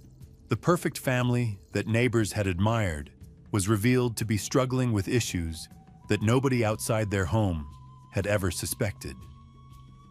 Financial pressures, relationship problems, and personal conflicts that had been carefully hidden behind a facade of suburban normalcy. The kind of problems that millions of families face, but that in this case had escalated to unthinkable consequences. Detective work of this magnitude requires not just technical expertise, but also the ability to understand human psychology and motivation. Investigators had to piece together not just what had happened on that terrible night, but why someone would be driven to commit such acts against people who should have been able to trust them completely. The evidence was mounting, but it was pointing in a direction that nobody had wanted to consider. Sometimes the most dangerous person in your life is someone you see every day, someone you trust implicitly, someone who knows your routines and your vulnerabilities better than any stranger ever could. The breakthrough came when investigators discovered that Tara Lynch, a woman from Florida who had claimed to be merely a friend, was actually much more than that. Phone records revealed hundreds of calls and text messages between her and Christopher Coleman. Credit card statements showed trips they had taken together. Hotel reservations painted a picture of a relationship that had been going on for months, hidden from everyone in Colombia. What made this discovery even more shocking was the connection between Tara and the Coleman family. She wasn't just some random woman that Chris had met through work. She was actually one of Sherry's old friends from high school. The ultimate betrayal was unfolding before investigators' eyes. The timeline was becoming clearer with each piece of evidence they uncovered. The affair had begun in the fall of 2008, just months before the death threats started arriving at the Coleman home. The connection between these two events was too significant to ignore. Computer forensics revealed something that would prove absolutely crucial to the case. Those threatening emails that had initially pointed investigators toward international suspects had actually originated from Christopher Coleman's own laptop. The account that had been used to send them was created using information that only someone with intimate knowledge of the Coleman family would have known. The spray paint used to write those menacing messages on the walls had been purchased at a local hardware store, and the receipt bore Christopher Coleman's signature. The same man who had reported receiving death threats had actually been the one creating them all along. But perhaps the most damning evidence came from an unexpected source.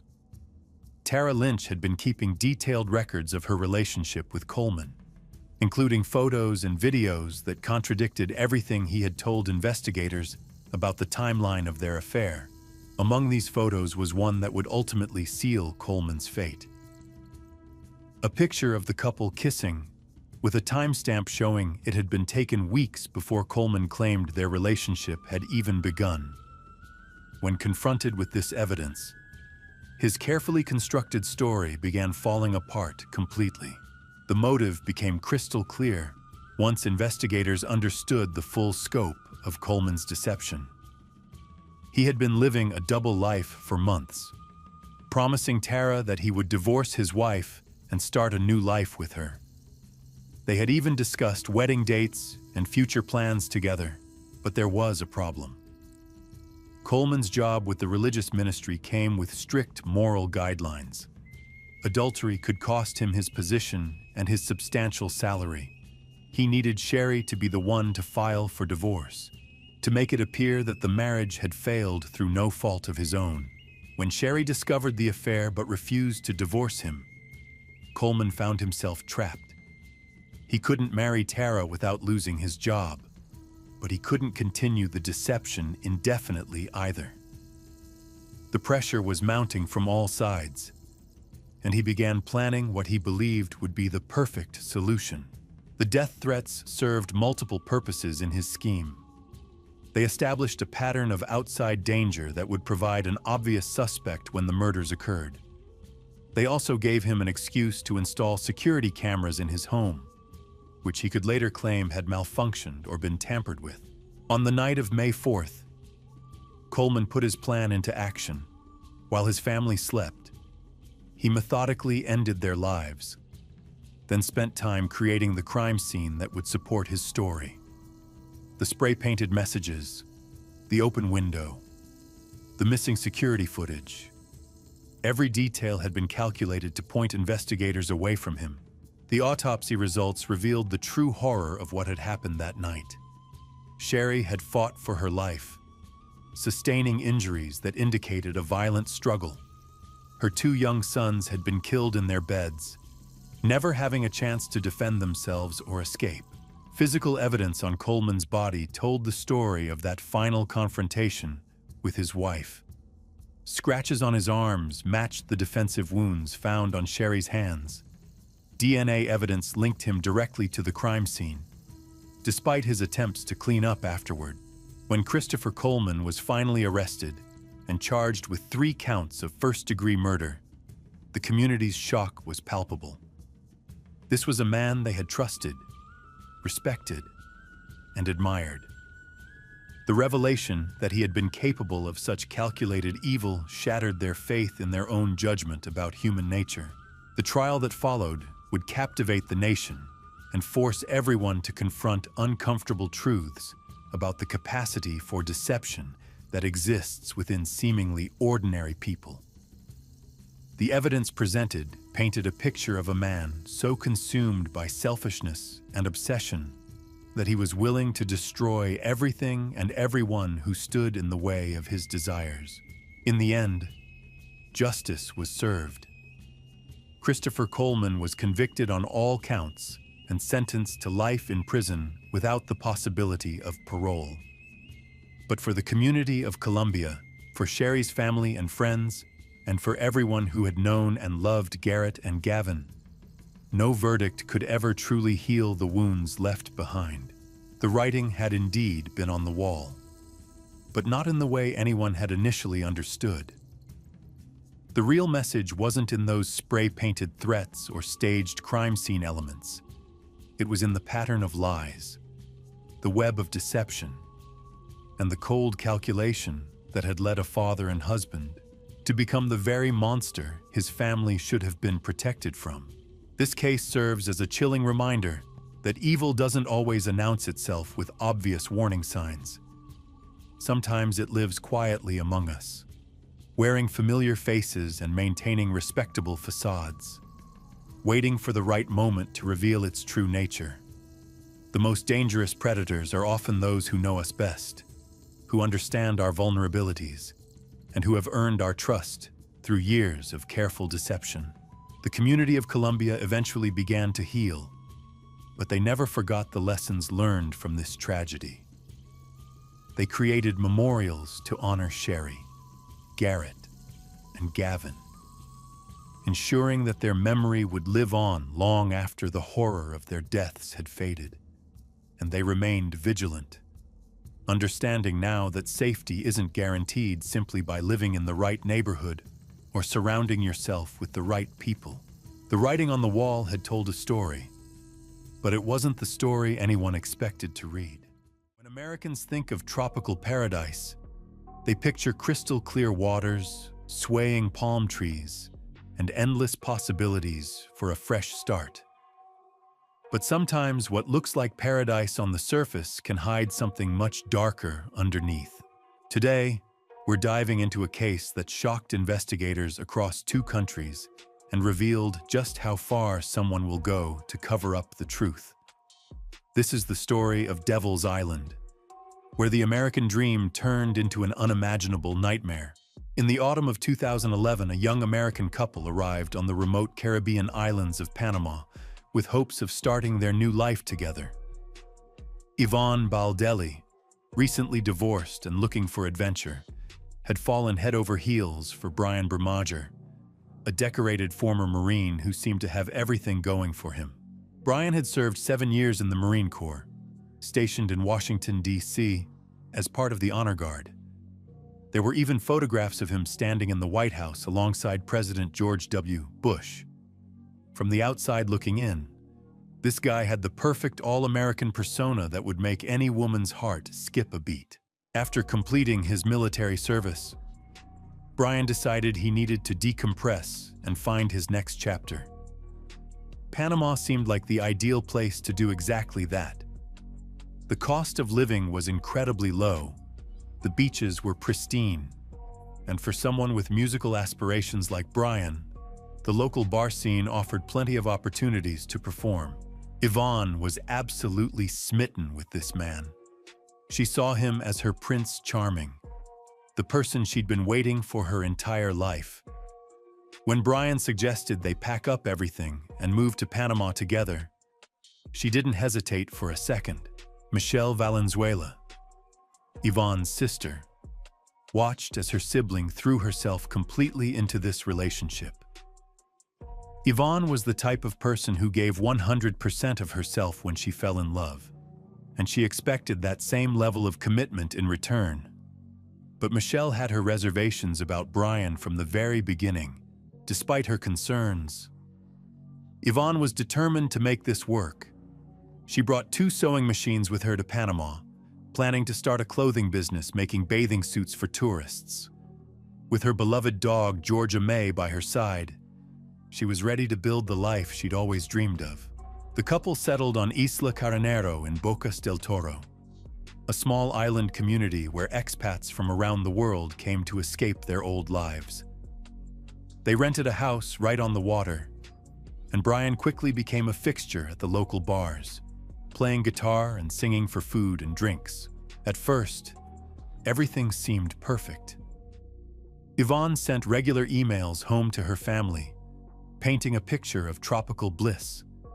She described their morning runs on the beach, swimming in the crystal-clear ocean, and the excitement of building something new together in paradise. The local expat community welcomed them with open arms. Bar owners let Brian perform in exchange for meals and free alcohol. Yvonne seemed genuinely happy, and to anyone watching from the outside, they looked like a couple living their best life. But beneath the surface, cracks were already starting to show. Brian's drinking was becoming more and more problematic. What started as a few beers after performances turned into heavy drinking sessions that lasted well into the night. Some locals noticed that his musical abilities seemed to deteriorate the more he drank, describing his intoxicated singing voice as resembling a hound dog on a porch. More concerning were the signs of trouble in paradise that some observant neighbors began to notice. There were reports of loud arguments coming from their house, and on at least one occasion, locals saw bruises on Yvonne's face that she tried desperately to hide. Despite these warning signs, Yvonne's family back in the United States remained optimistic about the relationship. Her emails continued to arrive regularly, filled with stories of their tropical adventures. Her father, Jim Faust, could picture every detail of their new life based on her vivid descriptions. He genuinely believed that Brian might be the one for his daughter. But then, around Thanksgiving 2011, something changed. The frequent, cheerful emails from Yvonne began to slow down. Michelle noticed immediately that the communication pattern had shifted, and her sisterly instincts started kicking in.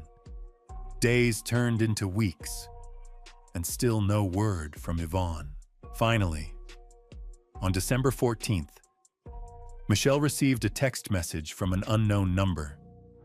It wasn't from Yvonne at all, but from Brian, asking to make arrangements to pick up his truck that he'd left at Michelle's house in California.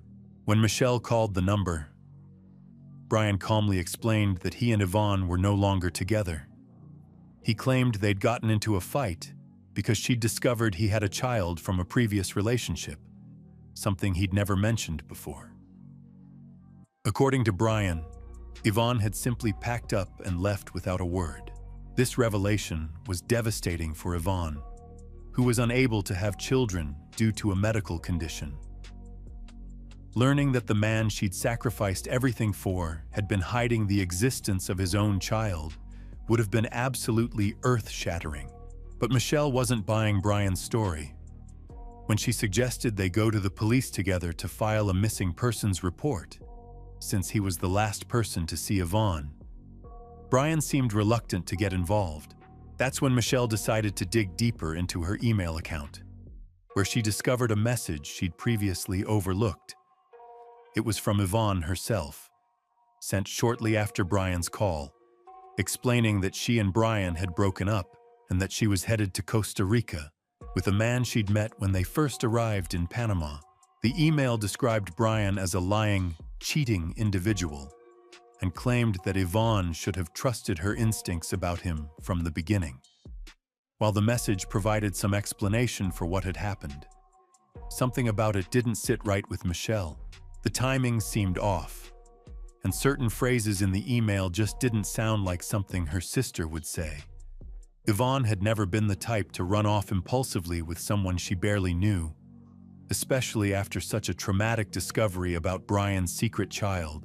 3 weeks later, another email arrived from Yvonne, this time saying she was getting homesick and making plans to return home by the second week of January.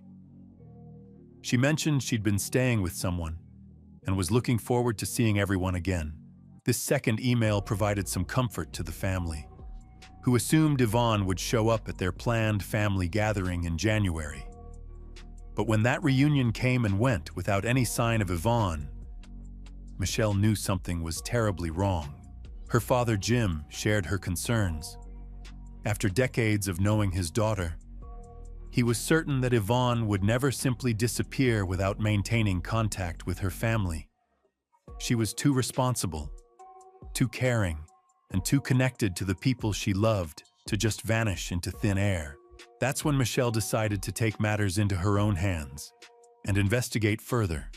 She reached out to a tech-savvy cousin who could trace the IP addresses of the emails supposedly sent by Yvonne from Panama and Costa Rica.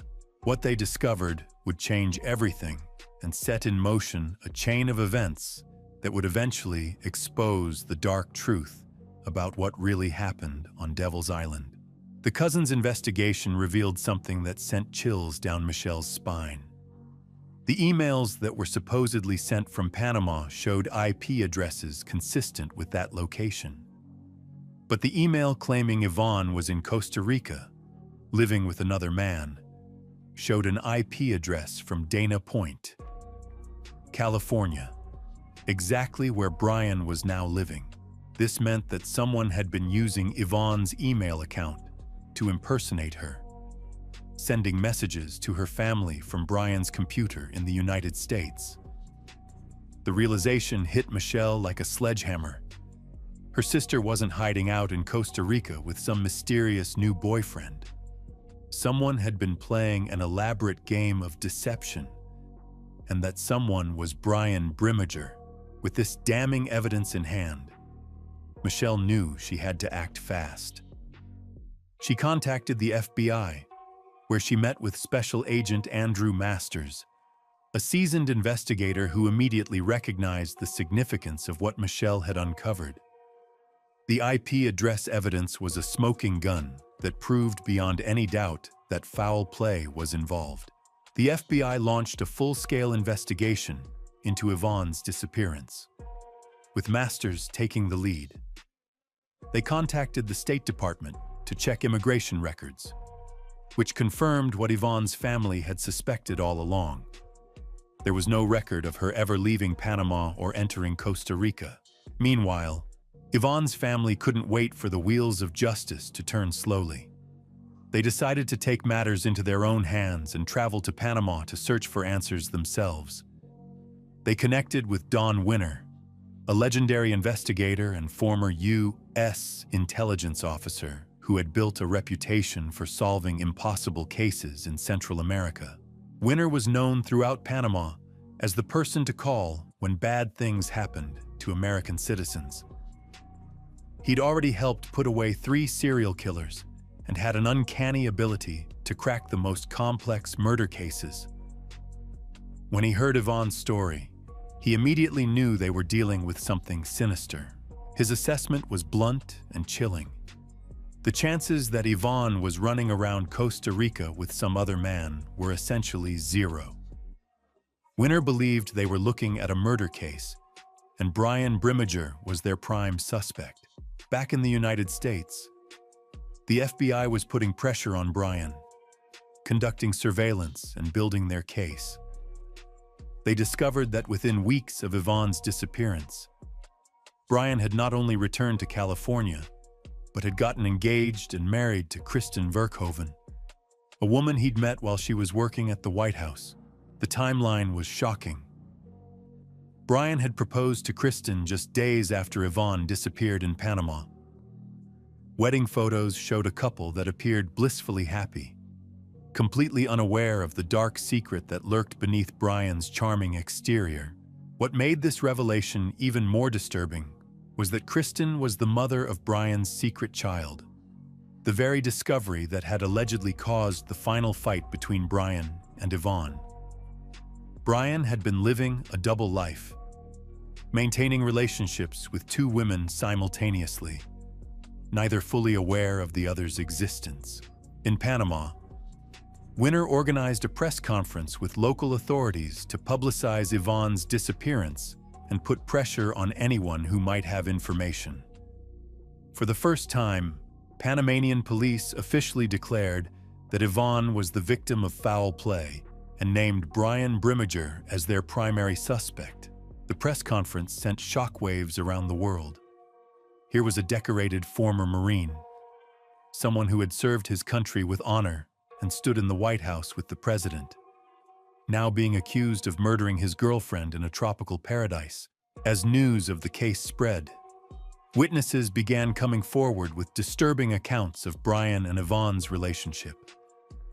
Local bar owners and residents described a pattern of verbal and physical abuse that painted a very different picture from the happy couple Yvonne had portrayed in her emails home. One bar owner recalled seeing Yvonne with black eyes and bruises around her face. When asked about her injuries, she tried to hide them and refused to discuss what had happened. The revelation that Brian had been physically abusing Yvonne was devastating for her family, who had no idea she was suffering in silence. Jeff Salzman, who owned one of the local establishments where Brian performed, described him as a scary person who he didn't want to be around. The image of the clean-cut, all-American Marine was crumbling as more and more people shared their experiences with the couple.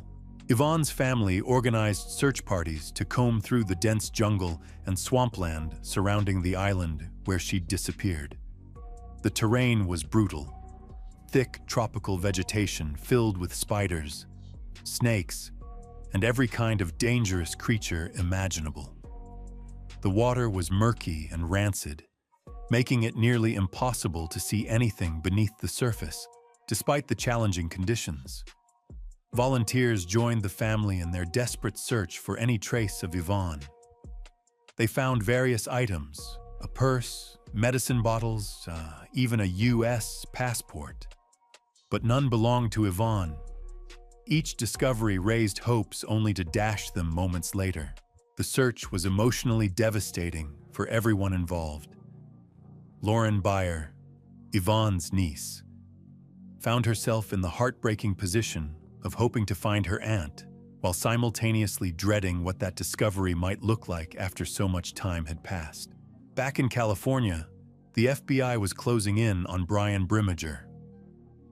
Agent Masters had obtained a warrant to search Brian's residence, where he made a crucial discovery.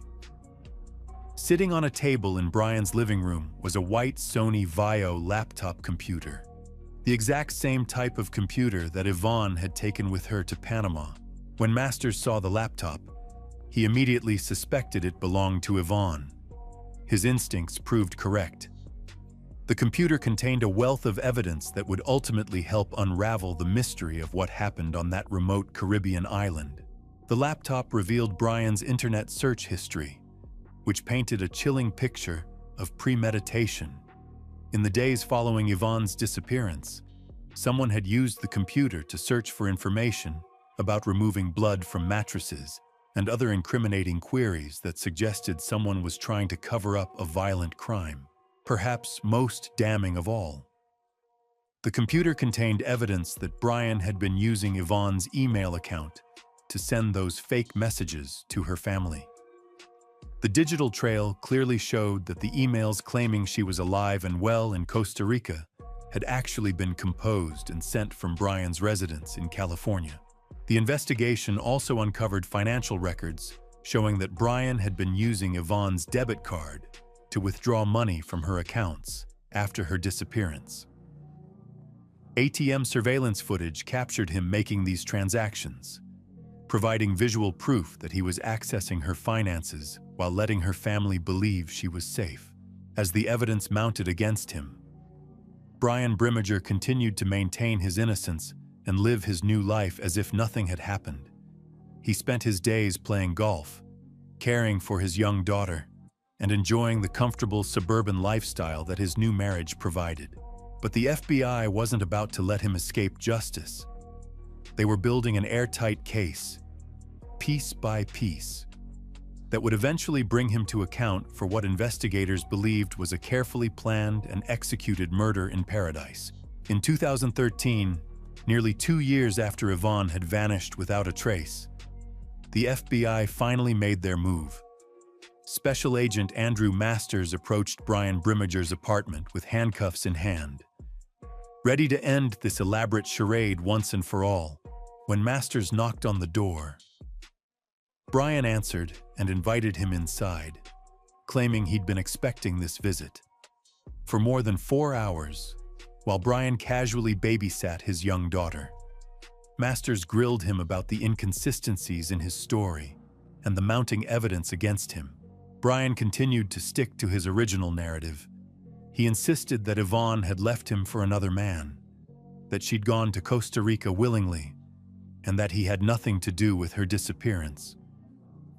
But when confronted with the IP address evidence and the fact that her supposed emails from Costa Rica were actually sent from his computer, Brian began to stumble.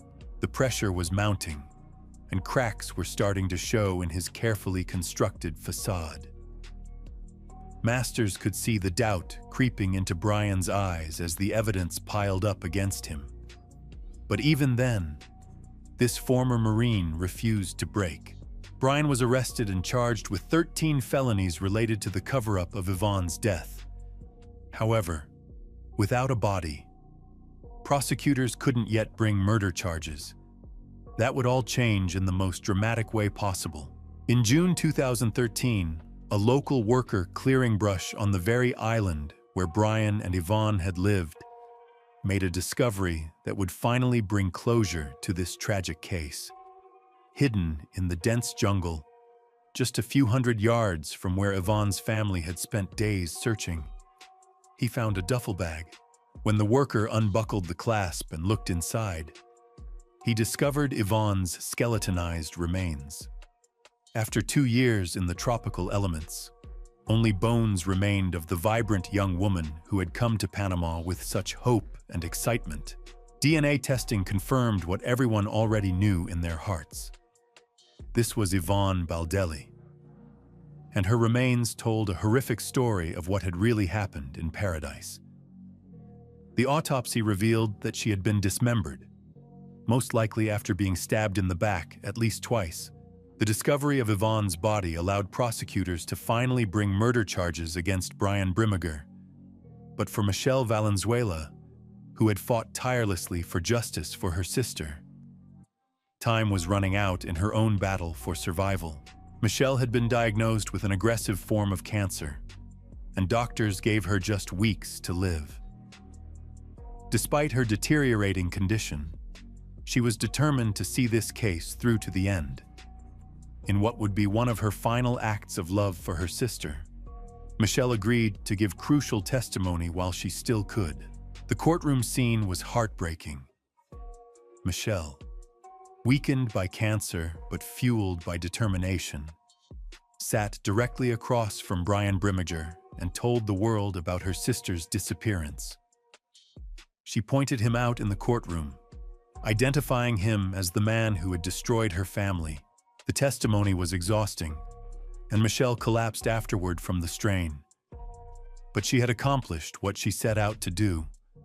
Her words would be preserved forever, ensuring that Yvonne's story would be told and that justice would prevail. Days later, Michelle passed away, having given everything she had to find the truth about what happened to her beloved sister. Meanwhile, investigators made another breakthrough that would seal Brian's fate. Remember that machete he had sold on Facebook after Yvonne's disappearance? The one he had joked about using to chop up one stripper. The FBI had tracked it down and subjected it to advanced forensic testing. While Brian had cleaned the blade thoroughly, he had missed something crucial.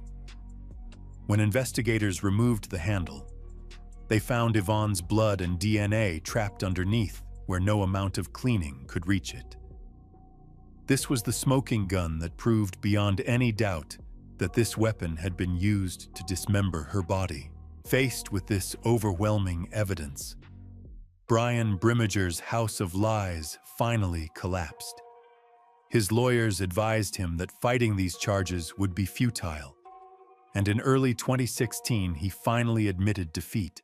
In a dramatic reversal, Brian pleaded guilty to second-degree murder. After nearly 5 years of lies, manipulation, and deception, he finally admitted in open court that he had killed Yvonne Baldelli. He offered an apology to her family, but his words rang hollow after everything he had put them through.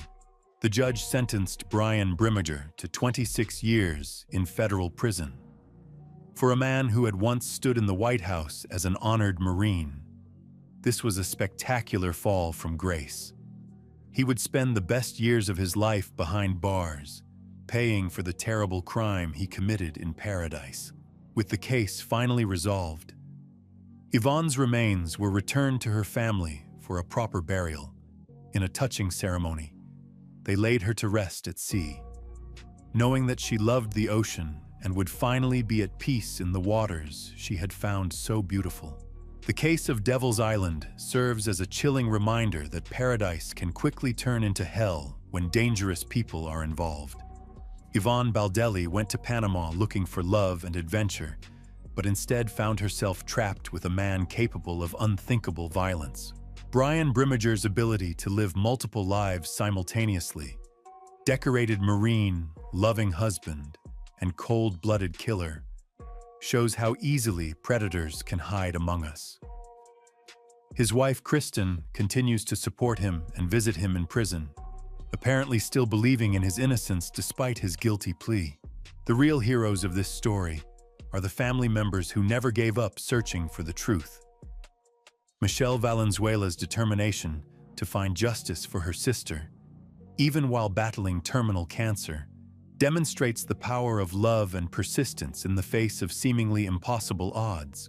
Today, Brian Brimmiger sits in federal prison, where he will remain until 2037. The tropical paradise of Panama continues to attract visitors from around the world, but for those who knew Yvonne Baldelli, the islands will forever be haunted by the memory of what happened there. This case reminds us that sometimes the most dangerous predators are hiding behind the most respectable facades. A military uniform, a charming smile, and an all-American persona can mask the darkest of intentions. And sometimes, what looks like paradise from the outside can be nothing more than Devil's Island in disguise. In 1979, on what seemed like a perfect summer evening, a 9-year-old girl's life changed forever. One moment she was watching television and laughing at a comedy show. The next, she was learning that someone wanted her entire family dead. This is the story of the Busby family, whose year of terror began with a single shotgun blast that shattered more than just a car window. It destroyed their sense of safety, their home, and forced them into a life they never imagined possible. Picture this. It's August 31st, 1979, the Friday before Labor Day weekend. The Busby family is spending their evening in the driveway, painting a car while the summer sun sets over Cape Cod. 9-year-old Silent Busby has no idea this will be the last normal moment of her childhood. Her father, John Busby, is getting ready for his midnight shift as a police sergeant in Falmouth, Massachusetts. Everything seems ordinary, peaceful even, but in small towns like Falmouth, ordinary can become extraordinary in the span of a heartbeat. And sometimes, that heartbeat stops altogether. John Busby wasn't just any police officer. He was the kind of cop who didn't care about your connections, your family name, or how much money you had. If you broke the law, you faced the consequences, period. This unwavering commitment to justice had earned him respect from honest citizens and hatred from those who thought they were above the law. Unfortunately for the Busby family, one of those people had decided that John Busby needed to be silenced permanently. As John drove to work that night, less than half a mile from his house, a car pulled up behind him. At first, it seemed like any other vehicle on the road. But then it pulled alongside his Volkswagen, matching his speed.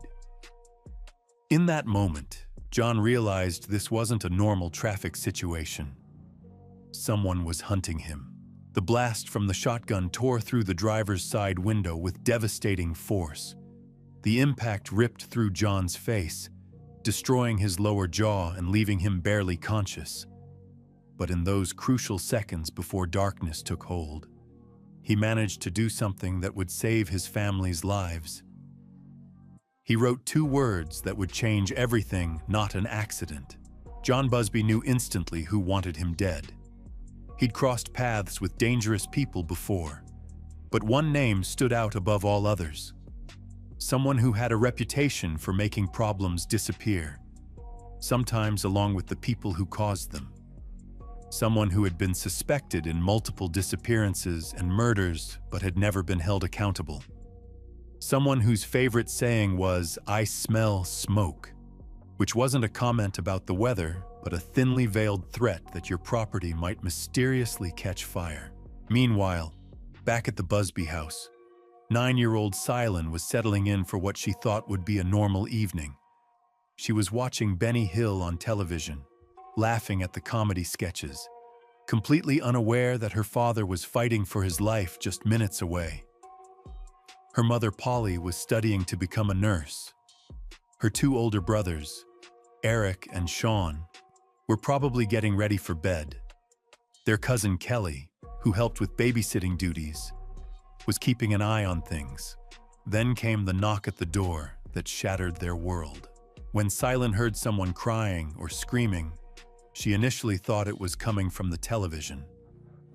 But as the sounds continued, she realized something was terribly wrong. She came out of her room to find her father's colleague, Rick Smith, in uniform, speaking to her mother who was crying and screaming, repeatedly saying no, no, no, and trying to push him away. The confusion was overwhelming. Nobody was explaining what had happened. There was just chaos, fear, and the terrible realization that something had gone catastrophically wrong. Silence stood there, asking what was happening. But the adults were too consumed by their own shock and panic to notice her. What Silen didn't know yet was that her father was lying in a hospital bed, unable to speak, unable to breathe on his own, but very much alive and very much aware of who had tried to kill him. What she also didn't know was that this shooting wasn't just about her father. It was about sending a message to anyone who dared to challenge certain people in their small town. And if those people were willing to shoot a police officer, they certainly wouldn't hesitate to finish the job by eliminating his family. The note John managed to write in his hospital bed contained more than just the words, "Not an accident." He also wrote, "Polly and the kids are not safe." This wasn't the rambling of a man in shock. This was the clear, calculated warning of someone who understood exactly what kind of enemy they were dealing with. In Falmouth, Massachusetts, there was one person everyone knew you didn't cross. Melvin Rain was in the trash hauling business, which might sound harmless enough, but his methods of dealing with competition and problems were anything but ordinary. He was a convicted arsonist with a reputation for getting even with people by sneaking around at night and burning their property, houses, cars, businesses.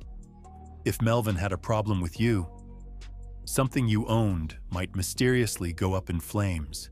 But arson was just the beginning. Melvin was also suspected of murder. Not one murder, not two, but 3 separate cases where people had disappeared or turned up dead under suspicious circumstances. His own wife, Wanda, had vanished in 1971 after he claimed to have dropped her off at a bus station. She was never seen again. A teenage boy who had been dating a girl Melvin was interested in was found shot to death in a cranberry bog directly across from Melvin's house. A 17-year-old former employee who was set to testify against Melvin in a grand jury investigation got on a ferry to Martha's Vineyard but never got off. In each case, Melvin walked free. The pattern was always the same. People who crossed him or posed a threat to him seemed to disappear or meet unfortunate ends. But there was never enough evidence to charge him. Or perhaps, there were people in positions of power who were too afraid to go after him. This was the man John Busby had been willing to confront when others wouldn't. This was the man who had decided that a police officer who couldn't be bought, threatened, or intimidated needed to be eliminated. And this was the man who now posed an ongoing threat to a family that included 3 young children. Back at the hospital, doctors were working frantically to save John's life. The damage was so severe that they had never seen anything like it. His face was unrecognizable.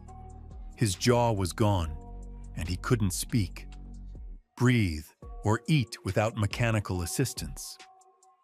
But he was alive, and he was determined to stay that way for one reason: his family needed him to survive so he could protect them from what was coming next. Because this story wasn't over. In fact, it was just beginning. As the Busby family tried to process what had happened, the reality of their situation began to sink in. This wasn't a random act of violence.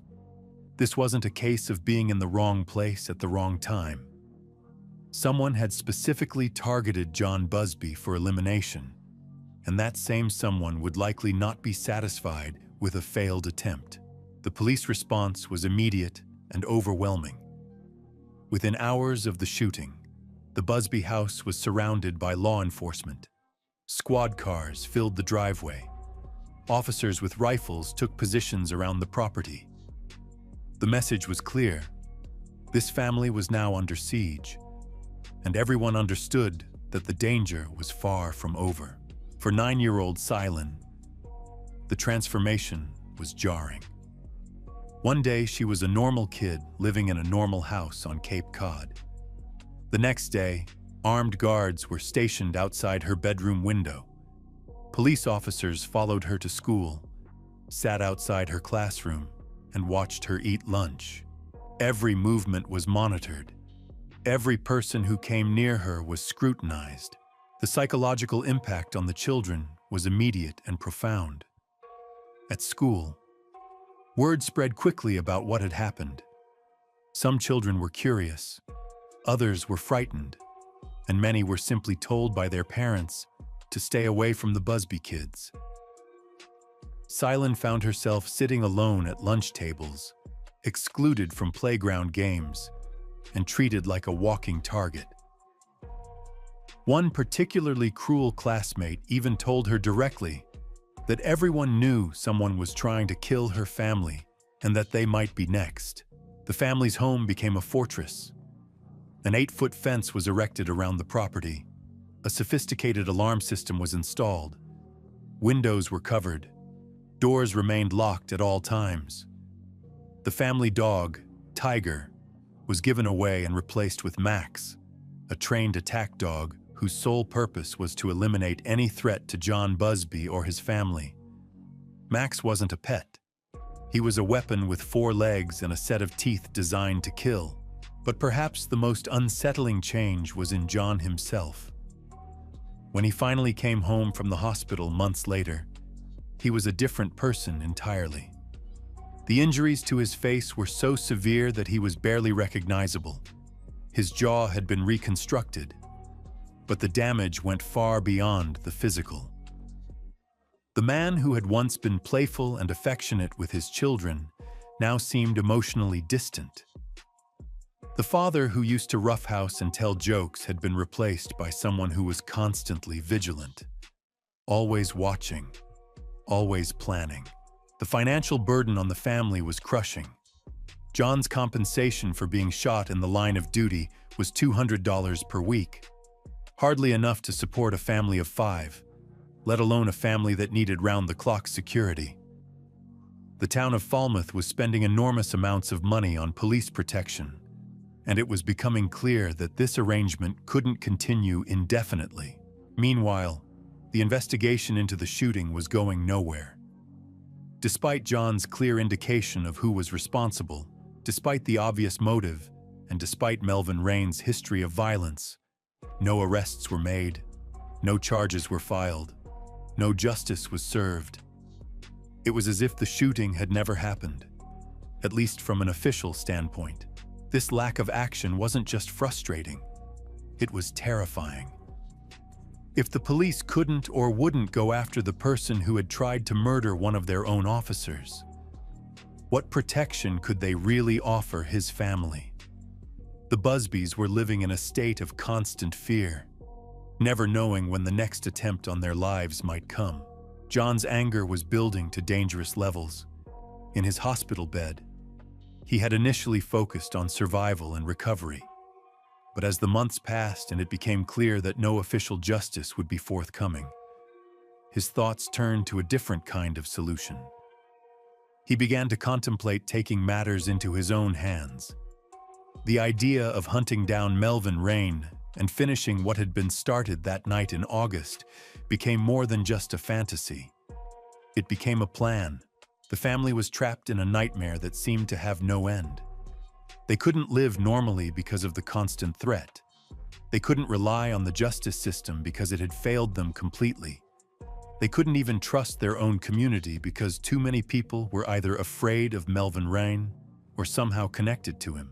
As winter turned to spring and spring turned to summer, it became increasingly clear that something had to change.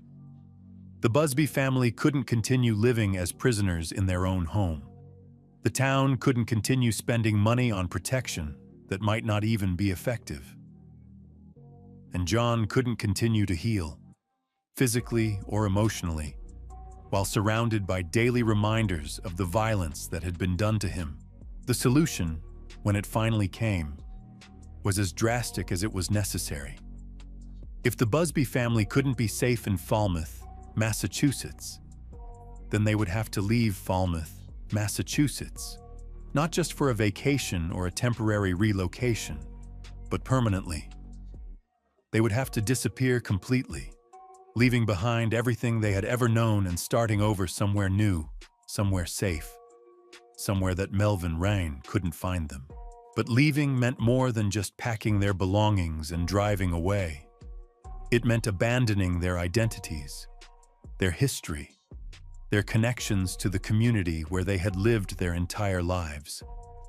It meant the children would have to learn to lie about their past, create false stories about why they had moved, and never speak the truth about what had happened to their father. Most importantly, it meant that John Busby would have to make a choice. He could stay and pursue the violent revenge that was consuming his thoughts, or he could prioritize his family's safety and disappear with them into whatever new life awaited them far from Cape Cod. The decision would define not just the next chapter of their story, but the rest of their lives. In the end, the choice was made for them. The town of Falmouth, faced with mounting security costs and no resolution in sight, made it clear that the easiest solution was for the Busby family to simply disappear, rather than continue the expensive protection detail or pursue justice against the person responsible. It was more convenient for everyone involved if the victims just went away. The message was unmistakable. It's easier for you to live somewhere else than to live here. We'll save money, and you'll be on your way. After everything John had sacrificed in service to his community, after taking a shotgun blast to the face in the line of duty, this was his reward. The town that he had protected was essentially telling him that his family's safety was less important than their budget. So in the summer of 1980, almost exactly 1 year after the shooting, the Busby family began their exodus from Cape Cod. They loaded their belongings into a car and started driving south, with no clear destination except somewhere safe. They had pulled the names of towns out of a hat, places where Polly might find work as a nurse, and Tennessee had won the lottery of their desperation. The symbolism wasn't lost on anyone. They were given a police escort to the Bourne Bridge, the boundary that separates Cape Cod from the mainland. It was both a gesture of respect and a clear message, goodbye and good riddance. You're not our problem anymore, as they crossed that bridge, leaving behind everything they had ever known. The children understood that they weren't just moving to a new town. They were entering a witness protection program of their own design, one where they would have to reinvent themselves completely. The people they had been, the Busby family of Falmouth, Massachusetts, were disappearing forever. The drive south felt like descending into hell. As they traveled further from the familiar coastline of Cape Cod, the temperature rose and the landscape became increasingly foreign. For children who had grown up with ocean breezes and familiar neighborhoods, the rural expanses of the American South felt like exile to another planet.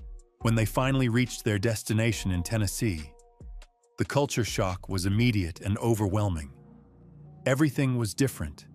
The accents, the food, the social customs, even the way people looked at strangers. The Busby children, with their New England sensibilities and traumatic baggage, stood out like beacons in their new community. But standing out was exactly what they couldn't afford to do. So they began the painful process of transformation. Silent got a perm and started practicing a Southern accent.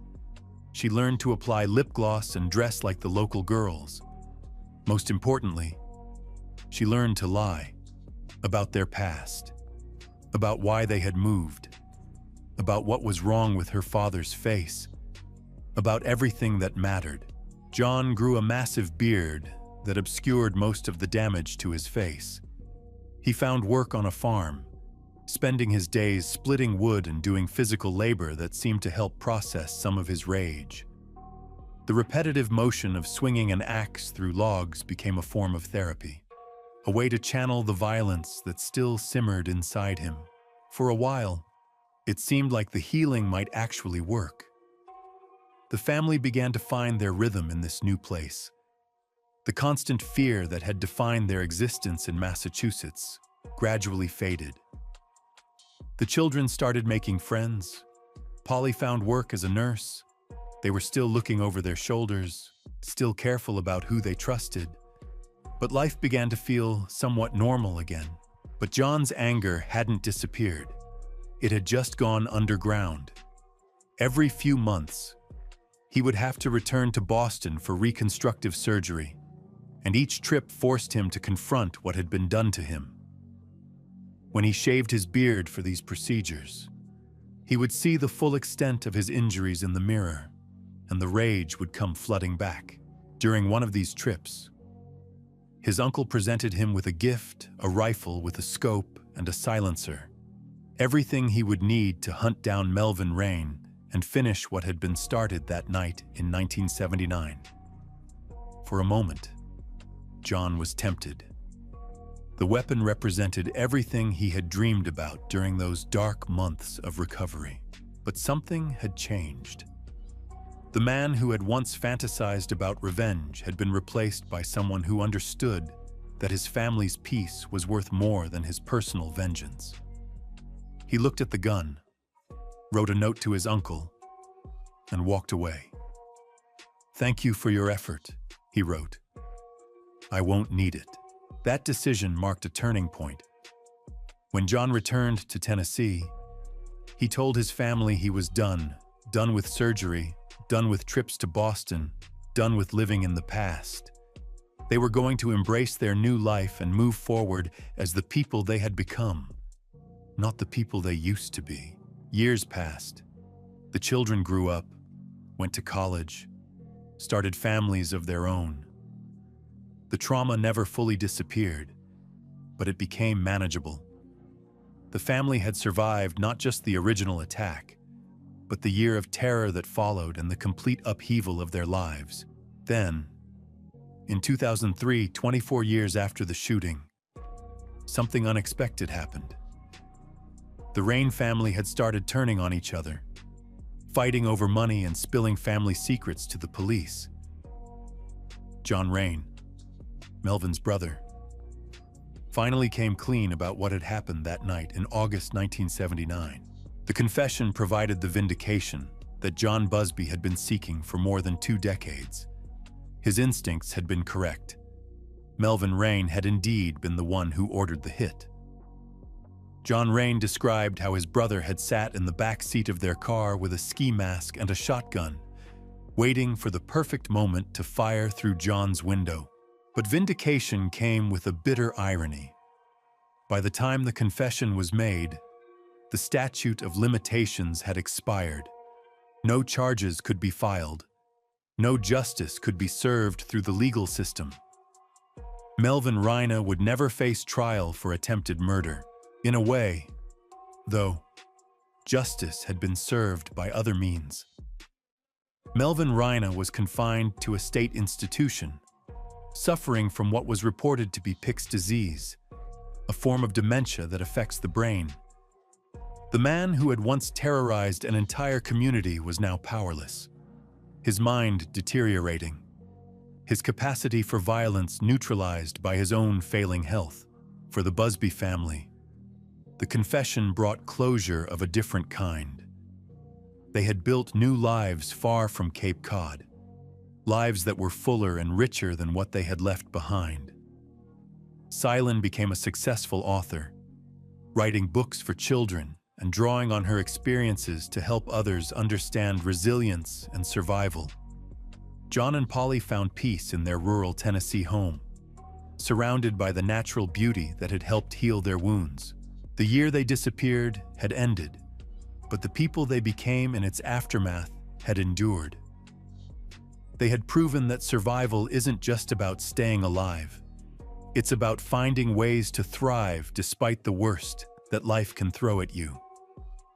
They had learned that sometimes running away isn't cowardice. It's the bravest thing you can do to protect the people you love. Looking back, Cylin would say that she couldn't imagine being anyone other than who that terrible year had made her. The trauma had touched every part of her life, but it had also given her strength, perspective, and an appreciation for safety and normalcy that most people never develop. She had lived through something that should have destroyed her family, and instead, it had ultimately made them stronger. The Busby family's story is a testament to the power of choosing life over revenge, healing over hatred, and love over fear. They disappeared from one life and created another, proving that sometimes the best way to defeat your enemies is simply to refuse to let them define your future. In the end, they had won, not through violence or legal justice, but through the simple act of surviving and building something beautiful from the ashes of what had been destroyed. The year they disappeared had become the foundation for decades of peace, love, and happiness that followed. And perhaps that's the most powerful victory of all. The small town of Corning, New York, seemed like the perfect place to raise a family. Tree-lined streets, neighbors who knew each other's names, and the kind of community where people still left their doors unlocked at night. For Michelle Neureuther, this quiet upstate haven represented everything she wanted for her 3 daughters after years of a troubled marriage. But on a late August afternoon in 2017, that sense of safety would be shattered forever. What appeared to be a tragic suicide would soon unravel into something far more sinister. A story involving manipulation, betrayal, and an unthinkable choice that would destroy a family from within. This is the story of how a father's obsession with control led to murder, and how he convinced his own daughter to help him commit the ultimate betrayal. Michelle Neureuther had always been the kind of mother who put her children first. After her divorce from Lloyd in 2013, she'd worked hard to create a stable home for her 3 girls. The oldest had already moved out. 19-year-old Carrie was away at college in Rochester, and the youngest, just 14, was still at home navigating the complexities of high school. Those who knew Michelle described her as brilliant and determined. She held a master's degree and taught English at a local college, always encouraging her daughters to be well-spoken and educated.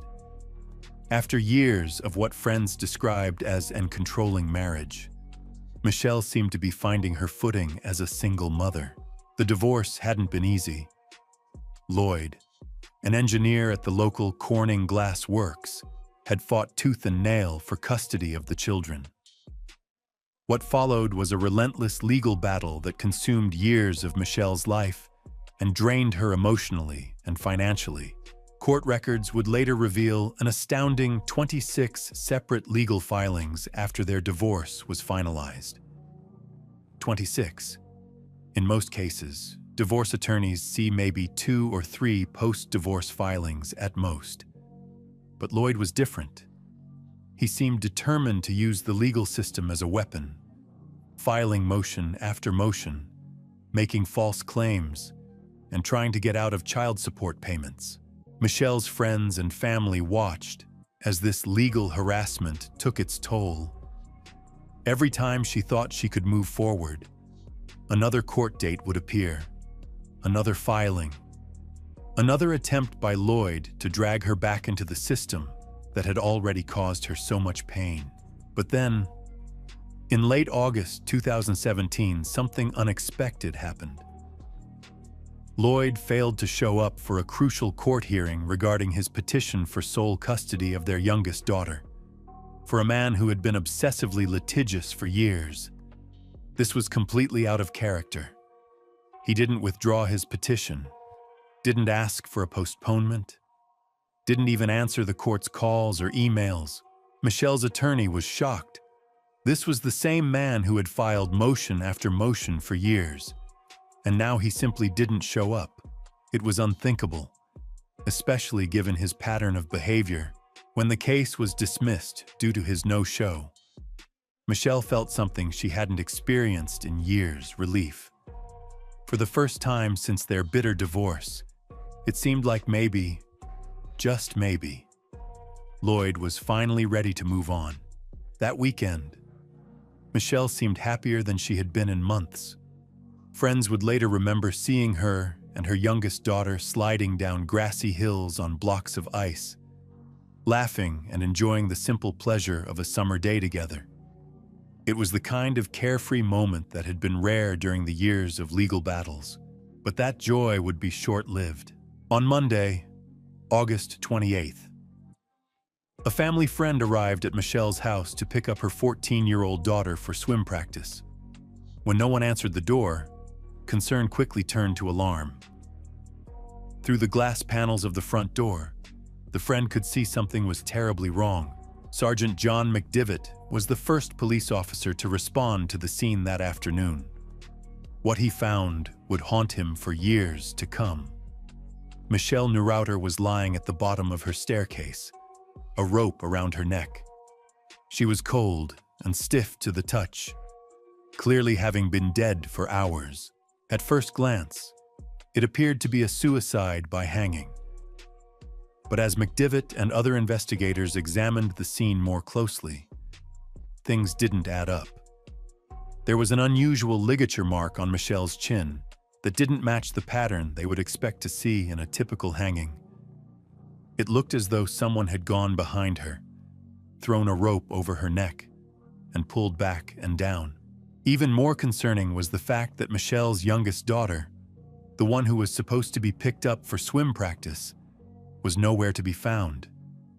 In a case that already seemed suspicious, a missing child raised the stakes dramatically. Police Chief Jeff Spaulding arrived on scene and immediately shared McDivitt's concerns. The physical evidence didn't match what they would expect to see in a suicide. The positioning of the body, the ligature marks, the rope itself. All of it seemed wrong somehow. As officers searched the house from top to bottom, checking basements, attics, and garages, the hours ticked by with no sign of the missing teenager. The possible outcomes were all terrifying to contemplate. Then, late that evening, the phone rang at the police station. It was Carrie, Michelle's 19-year-old daughter, calling from Rochester, nearly 100 miles away. She had devastating news to share, but also brought relief to the frantic search efforts. The 14-year-old was safe. She was with Carrie in Rochester, nearly 100 miles from the crime scene. But Carrie's explanation of how they ended up there would be the first of many stories that didn't quite make sense. She claimed that she had driven back to Corning late Saturday night to spend one last night in her childhood bedroom before the school semester began. According to Carrie, Michelle had become enraged at her, accusing her of taking Lloyd's side in their ongoing custody battle. Carrie told police that Michelle had been screaming and carrying on, and that she became concerned for her younger sister's safety. So, she claimed, she had taken the 14-year-old outside, put her in the car, and driven back to Rochester in the middle of the night. The story seemed plausible on the surface, but it raised immediate questions for investigators. Why would Michelle be so upset on the same day she had been celebrating a major legal victory? Friends and family who knew Michelle described her as determined and resilient, not someone who would take her own life just as things were finally looking up. Her mother, Jeanne, was adamant from the moment she heard the news. Michelle would never have committed suicide. She had fought too hard for too long to give up now. She had 3 daughters who needed her, a career she loved, and finally seemed to be emerging from the shadow of her toxic marriage. But if Michelle had been murdered, who could have done it? And how? Lloyd had what appeared to be an airtight alibi. According to both him and Carrie, he had been in California for a job interview when Michelle's body was discovered. He had flown out there on Sunday morning, more than 24 hours before police found Michelle on Monday afternoon. The timeline seemed to check out. But investigators weren't ready to rule anyone out just yet. They began digging deeper into the movements of everyone involved in the days leading up to Michelle's death. What they would discover would challenge everything they thought they knew about family loyalty, manipulation, and just how far a parent might go to control their children's lives. The investigation was just beginning, but already, nothing was as it seemed. When Lloyd finally returned from California and learned of Michelle's death, his first stop wasn't to comfort his grieving daughters or make funeral arrangements. Instead, he went straight to the family court building to stop his child support and maintenance payments. For investigators, this cold calculation was their first real glimpse into Lloyd's true character. But Lloyd seemed prepared for their questions. When police caught up with him outside the courthouse, he appeared calm and composed, ready with answers that matched Carrie's story perfectly. He explained how he had helped Carrie move into her college apartment on Saturday, stayed at a nearby hotel that night, and flew out to California early Sunday morning for his job interview. The hotel security cameras seemed to back up his story. There was Lloyd, checking into the Microtel on Saturday evening. There was Carrie, arriving for breakfast with her younger sister the next morning at 7 a.m. The timestamps appeared to give Lloyd an ironclad alibi, but as investigators dug deeper into the surveillance footage, cracks began to appear in what had seemed like a perfect story. The cameras showed Lloyd walking Carrie to her car that Saturday night. But then something interesting happened. Instead of returning to the hotel alone, the video showed Lloyd getting into the car with Carrie and driving off into the night. More importantly, the cameras never showed him returning to the hotel that evening. While Lloyd's cell phone had remained in his hotel room all night, pinging the local towers consistently, Lloyd himself appeared to have been somewhere else entirely. The next morning, at 6:30 a.m., the cameras captured him walking across the parking lot toward his vehicle, still wearing the same clothes from the night before. For investigators, this was the first concrete evidence that Lloyd had been lying to them.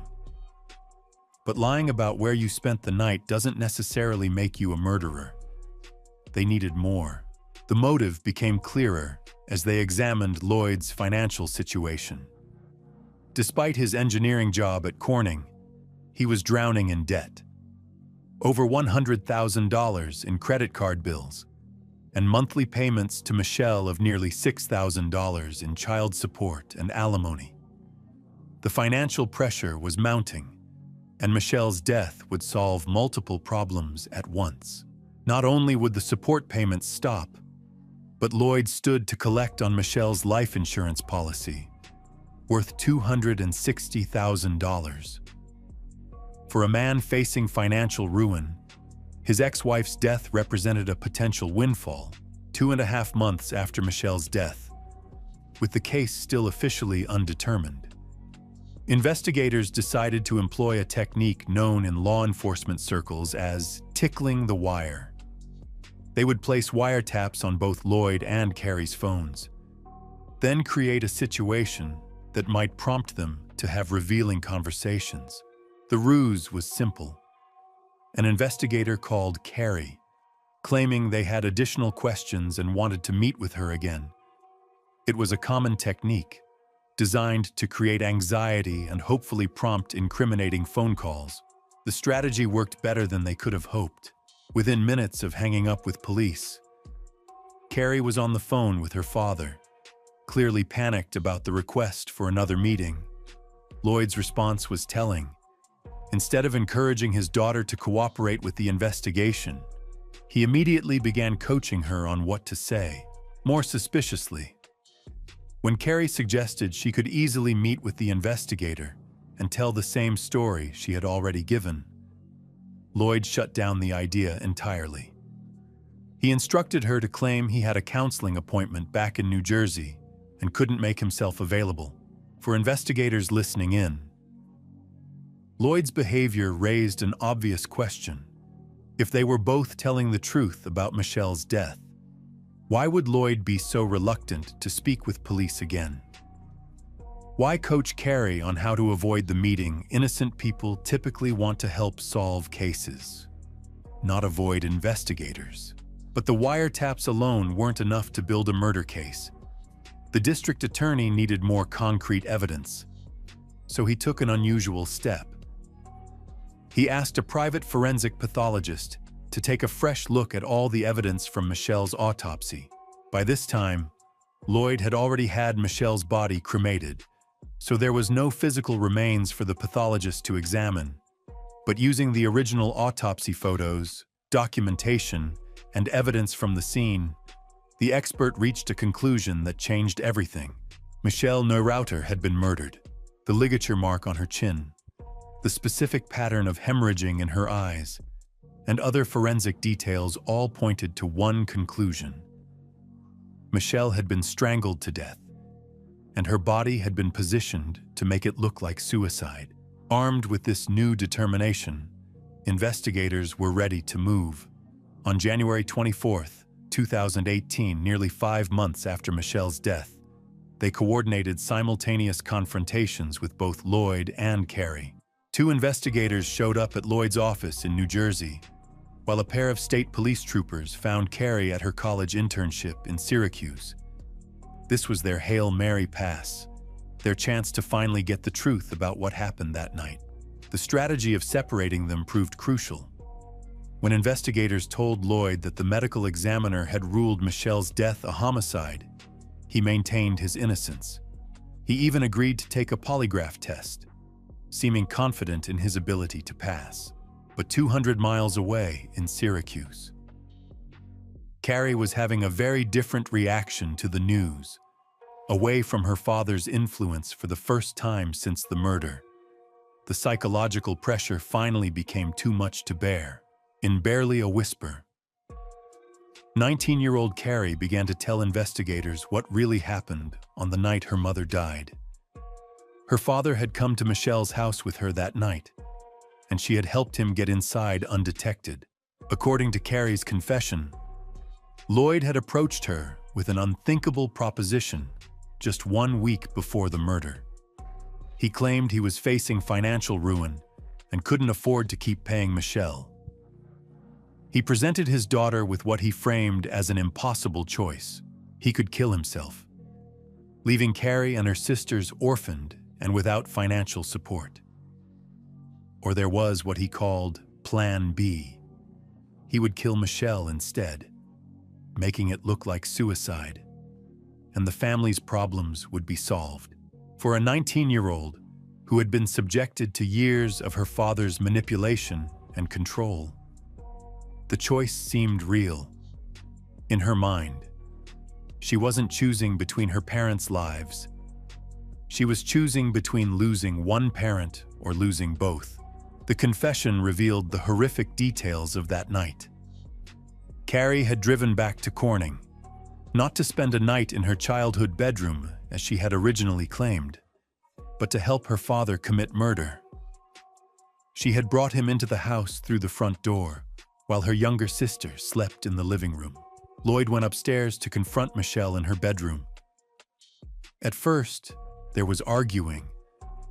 Michelle was confused and frightened, demanding to know why her ex-husband was in her home in the middle of the night. Then, according to Carrie, it suddenly got very quiet. When Carrie saw her father again, her mother was dead. But the confession revealed something even more disturbing. Carrie hadn't just helped Lloyd get into the house. She had helped him stage the suicide scene, moving Michelle's body and positioning the rope to make it look like she had taken her own life. The psychological manipulation that had led to this moment had been years in the making.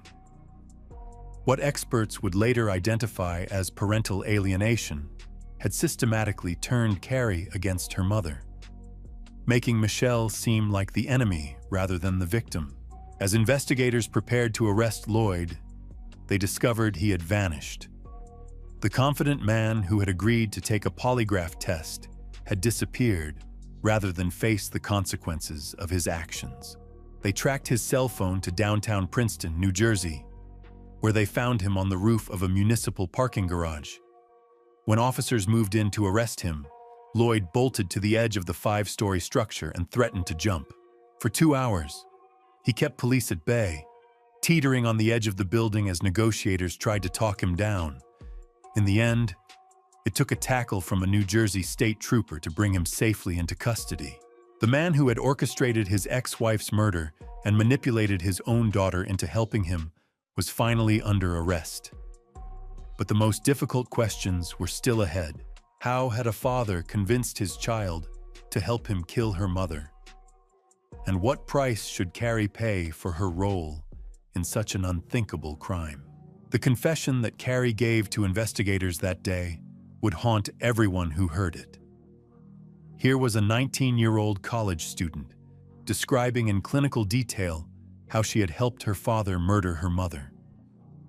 The psychological manipulation that had led to this moment was staggering in its scope and devastation. District Attorney Brooks Baker knew he was dealing with something unprecedented. In 30 years of prosecuting cases, he had never encountered anything quite like this. The level of control that Lloyd had exercised over his daughter, the systematic way he had turned her against her mother, represented what experts call parental alienation taken to its most extreme conclusion. Carrie's cooperation with the investigation became crucial to building the case against Lloyd. But her confession also revealed the depth of her own involvement. She hadn't just opened a door for her father. She had actively participated in staging Michelle's death to look like suicide, moving her mother's body and helping position the rope. The forensic evidence began to make sense once investigators understood what had really happened. Lloyd's DNA was found on Michelle's clothing, the pajamas she was wearing the night she was murdered. The unusual ligature mark on her chin now had an explanation. The positioning of her body at the bottom of the stairs suddenly fit the narrative of a staged crime scene. When Lloyd was finally captured after his dramatic standoff on the parking garage, prosecutors offered him a plea deal. He could admit his guilt and face 25 years to life, with the possibility of parole. Or he could go to trial and risk life without parole if convicted. Lloyd chose to plead guilty, but even in his confession, he couldn't resist blaming Michelle one final time. He told the judge he killed his ex-wife because he believed she might hurt their children. It was a final act of manipulation, an attempt to portray himself as a protective father rather than a calculating murderer. The judge saw through it immediately. Lloyd Neureuther was sentenced to life in prison without the possibility of parole. At age 45, he would spend the rest of his days behind bars, never again able to manipulate or control anyone. But what about Carrie? The young woman who had been so thoroughly manipulated that she helped kill her own mother. Her case presented an almost impossible moral and legal question. How do you punish someone who was both perpetrator and victim? Michelle's mother, Jeanne, struggled with this question more than anyone. She had lost her daughter, but she also understood that Carrie had been psychologically destroyed by years of manipulation. In a letter to the court, she wrote that she didn't believe Michelle would want her daughter to spend decades in prison. The judge agreed. Carrie was allowed to plead guilty to second-degree manslaughter rather than murder. She was sentenced to 1 to 3 years in state prison, a remarkably lenient sentence that reflected the court's recognition of the extraordinary circumstances. Carrie was released on parole on January 16, 2020, after serving just over a year behind bars. She disappeared from public view, presumably trying to rebuild a life shattered by her father's manipulation and her own terrible choices. The case left everyone involved grappling with profound questions about family, manipulation, and justice. How does a parent convince their child to commit such an unthinkable act?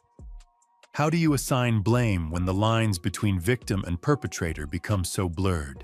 Michelle Neurauter's death represents more than just another domestic violence case.